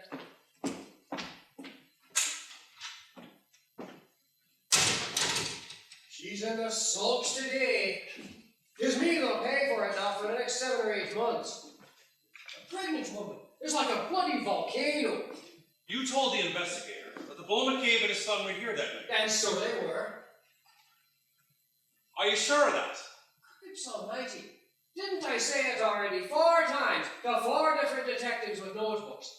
All written down like the 4 Gospels, but all on the one word when the man is crucified, whoever he is. And the bird, was he here too? You know damn well he was. What's the point in repeating all these questions? Now, Vic, the sergeant has his job to do. Nothing personal. Yes, but God damn it! I've told him the same thing 100 times, and he'll still make me out to be a liar. He'll go too far. He won't be the first sergeant to be transferred. I was voted right. I'm well aware of how you vote. Will you tell the bird I want him? All right. But hurry it up. What will neighbors think with the sergeant and the priest here all morning? This is how they'll think I'm the murderer. Don't worry, Mick. Everybody knows it wasn't you. Plus everybody knows it was another man. Or maybe 2 men. It is your job to find out.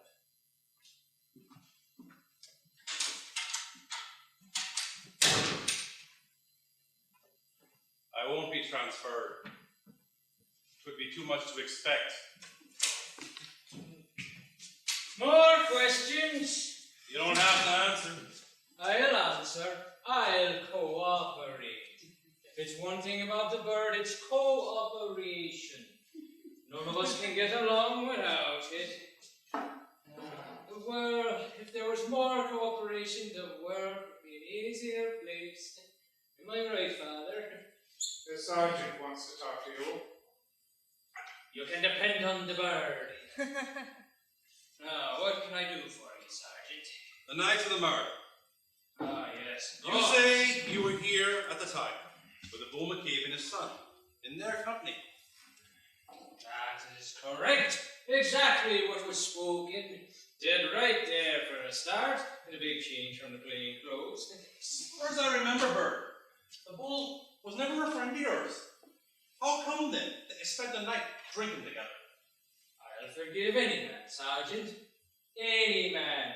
Let bygones be bygones. That's my policy. Are you sure you weren't anywhere near Maggie Butler's field over the river on that night? Neither near it, nor within it. Arrived here, Flanagan's Pub, time 9:25 p.m. Joined forces with my two friends.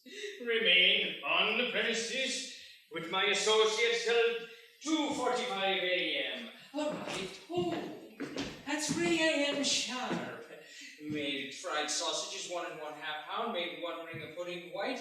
Made pot of tea for self, Old McCabe, and son Ty. We'd say goodbye the same as they went home and was in bed by 3:45 a.m. And that's my story, long enough, as told to 7 different detectives on 7 different occasions, and is told to yourself and his reverence on this day of our Lord 1965. Amen. Very nicely put together, too. Do you have any ideas about who might have killed this man? It is my opinion the crime was committed by tinkers. And it wasn't tinkers. It was done by persons unknown. Oh, they're the biggest blackguards of them all, these persons unknown. You see, he does everything unknown to people, so no one knows who they are. Oh, definitely. Persons unknown. I see. Do you have any proof of this? It is only my opinion, Sergeant, and it is only my opinion you wanted.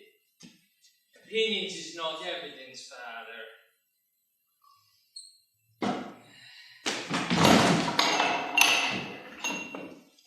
I'll watch you, night and day, from this on, you dirty little straw rat. I'll haunt you, because I know, as well as you do, who committed the murder. I think you are present when it happened. If I was a big noise, you wouldn't haunt me, Sergeant. You know who to haunt, right?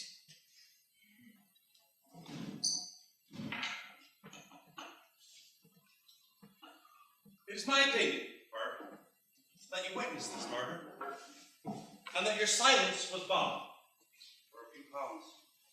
Now, how much did you get? 5 pounds? 10 pounds? 20 pounds? Look, Bert, I'll guarantee you 500 pounds. 500 pounds hard cash. Can you give me a hint?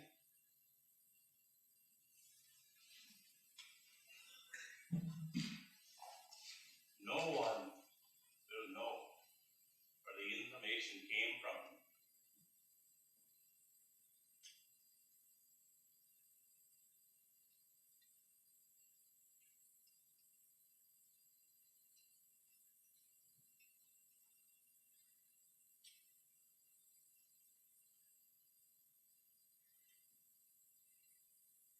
was to take that £500.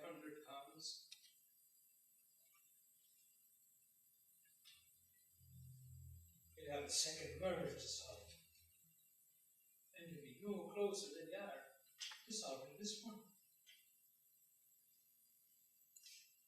Who are you afraid of, Bird? The bull, is it? Or time? Or both? £500. Be just about enough to pay the expenses of my funeral. It wouldn't be your funeral. Are you guaranteeing that as well? I have to live. What's more, I have to live in Carricktown. Murder. Or no bloody murder.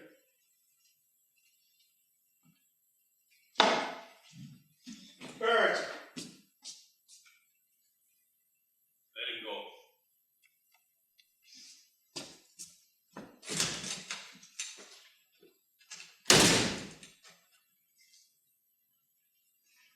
Keane and his son killed this man. You know. I know. The whole village knows. Nobody cares. And the terrible thing is, nobody ever.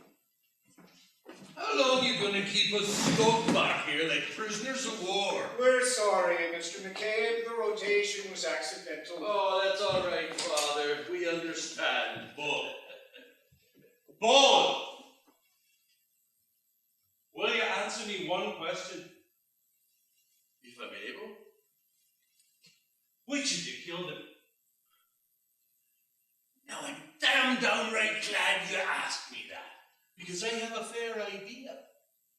The wits was often scared out of me many a nights too, not knowing when a band of wandering tinkers would burst forth from the bush and hammer my brains out. Try the camp of the Gordies, and if it isn't one of them, try the McLaffertys. And if it isn't one of them, it's sure to be one of the Mulligans. Don't they kill one another, not to mind killing a Christian? God, yes, Dad, yes. They're a terror. Or maybe it was an ass or a stallion. I heard of an old woman getting kicked to death up country somewhere. My wife was chased out of the haggard by 2 Spanish mares of the day. 2 crotchety bitches who'd as soon kick you as eat you. And that's Dandy here. His wife was chased by an ass, a piebald stallion. Isn't that right, Dandy? She lost her voice for a week from the fright she got. And she woke with nightmares 9 nights running. Very touching. Thanks for your help, Dandy. You have to go now. Good man, Dandy. Mind yourself.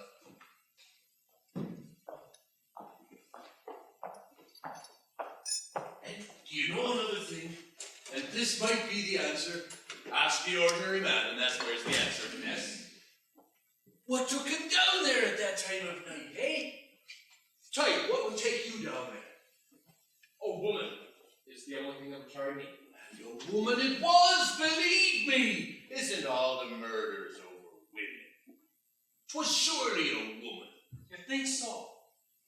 Some doxy with no reason of her own.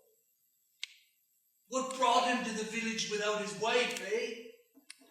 Another woman was the draw. Maybe a married woman, in pardon to you, Father. There they were, hobnobbing and crow-gnawing under a bush when the woman's husband arrived. Can you blame him, Father? In all fairity, can you blame him for murdering a home wrecker? Don't be too hard on him, Sergeant, when you do catch him. It wasn't Tinker's fault. It wasn't a donkey. It wasn't a jealous husband. Now was it? And it wasn't the Bull McCabe! And it wasn't Tyke! And we're sick of your dirty informers' tactics. You've been after us since the donkey was killed. We're watching your shifty Peter's questions. You two have the power behind you. Why is it you picked a priest, Sergeant, to go searching with you? Why wasn't it the plowman or the serving boy? Why wasn't it the laborer or a council worker? No, you picked one of the gang. If it wasn't the priest, would be the doctor or the shopkeeper or the schoolmaster. You two have the law all sewn up to yourselves, all nice and tidy to yourselves. That's not true. You're deliberately... Christ had no guard's uniform, Father, and he had no white collar around his neck. But he chose a band of small poachers and farmers. They had their cross, like all poor people, and that held them together. If a poor man makes a mistake, he gets the guard's baton upside the paw and he's lugged up to the barracks. But if 'tis the doctor or the schoolmaster or the lawman, they say, oh, 'tis tough on him, but there's a way out. And then the law is the law no more. See here now! No! Let him go on. I seen an old priest once, stopped by our house outside. He sat down with us and he spoke to me in Tig about hard luck, and about dead-born calves and the cripples you find among drop calves. He ate with us. He got sick afterwards, fat mate, but he ate it. And he had the shine of us and said he wished he was like us. I gave him £1. And Tiger gave him 7 and a tanner, and if he had wanted to stay a year, we'd have kept him. But I won't pay you no Christmas dues, Father. Not no more. And there's no law against that. Were we fond of him, Tiger? Of that old priest? We were, Dad, we were. He was one of our own.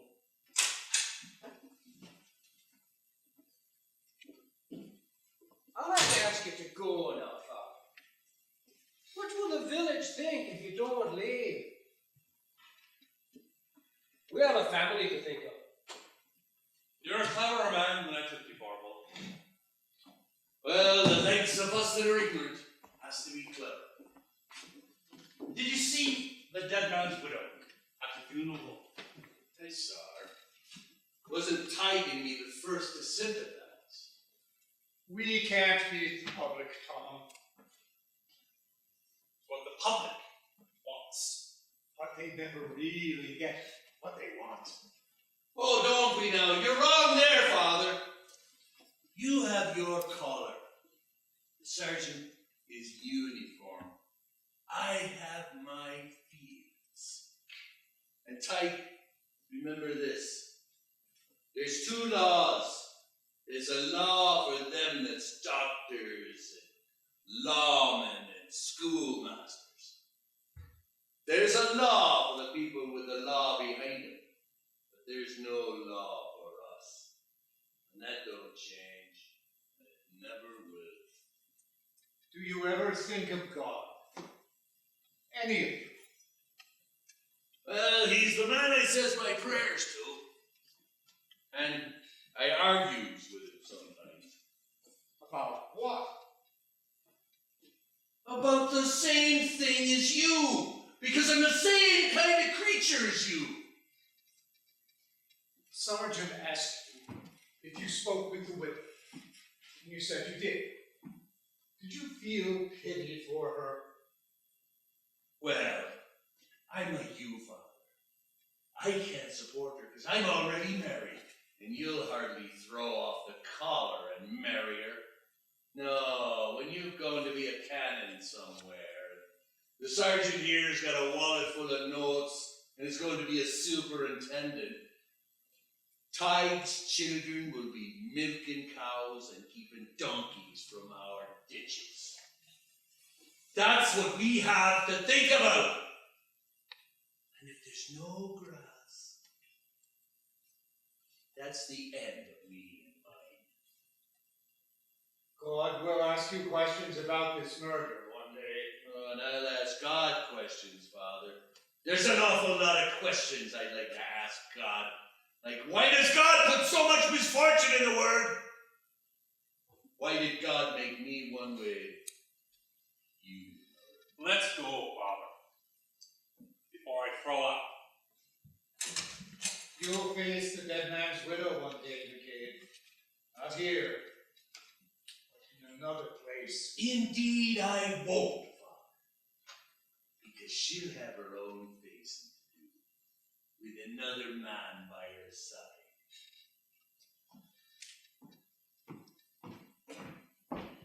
No, I won't face her, Father. Because I've seen her, and she's a pretty bit. And the grass won't be green over his grave when she takes on another man. Dead man is no good to anyone. It's the way of the world. Grass won't be green over his grave when he'll be forgot by all. Forgot by all. Except me.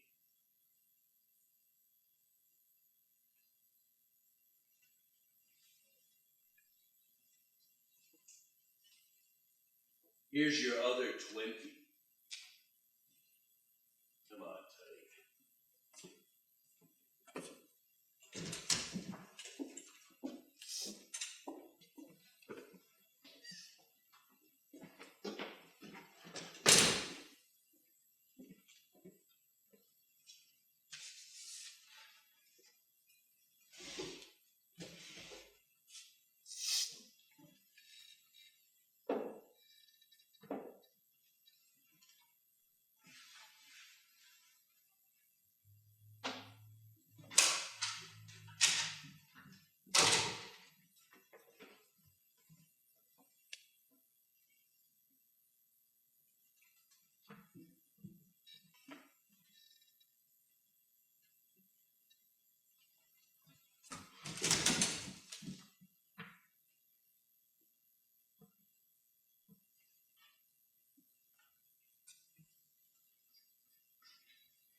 Your reaction when the sun ran back.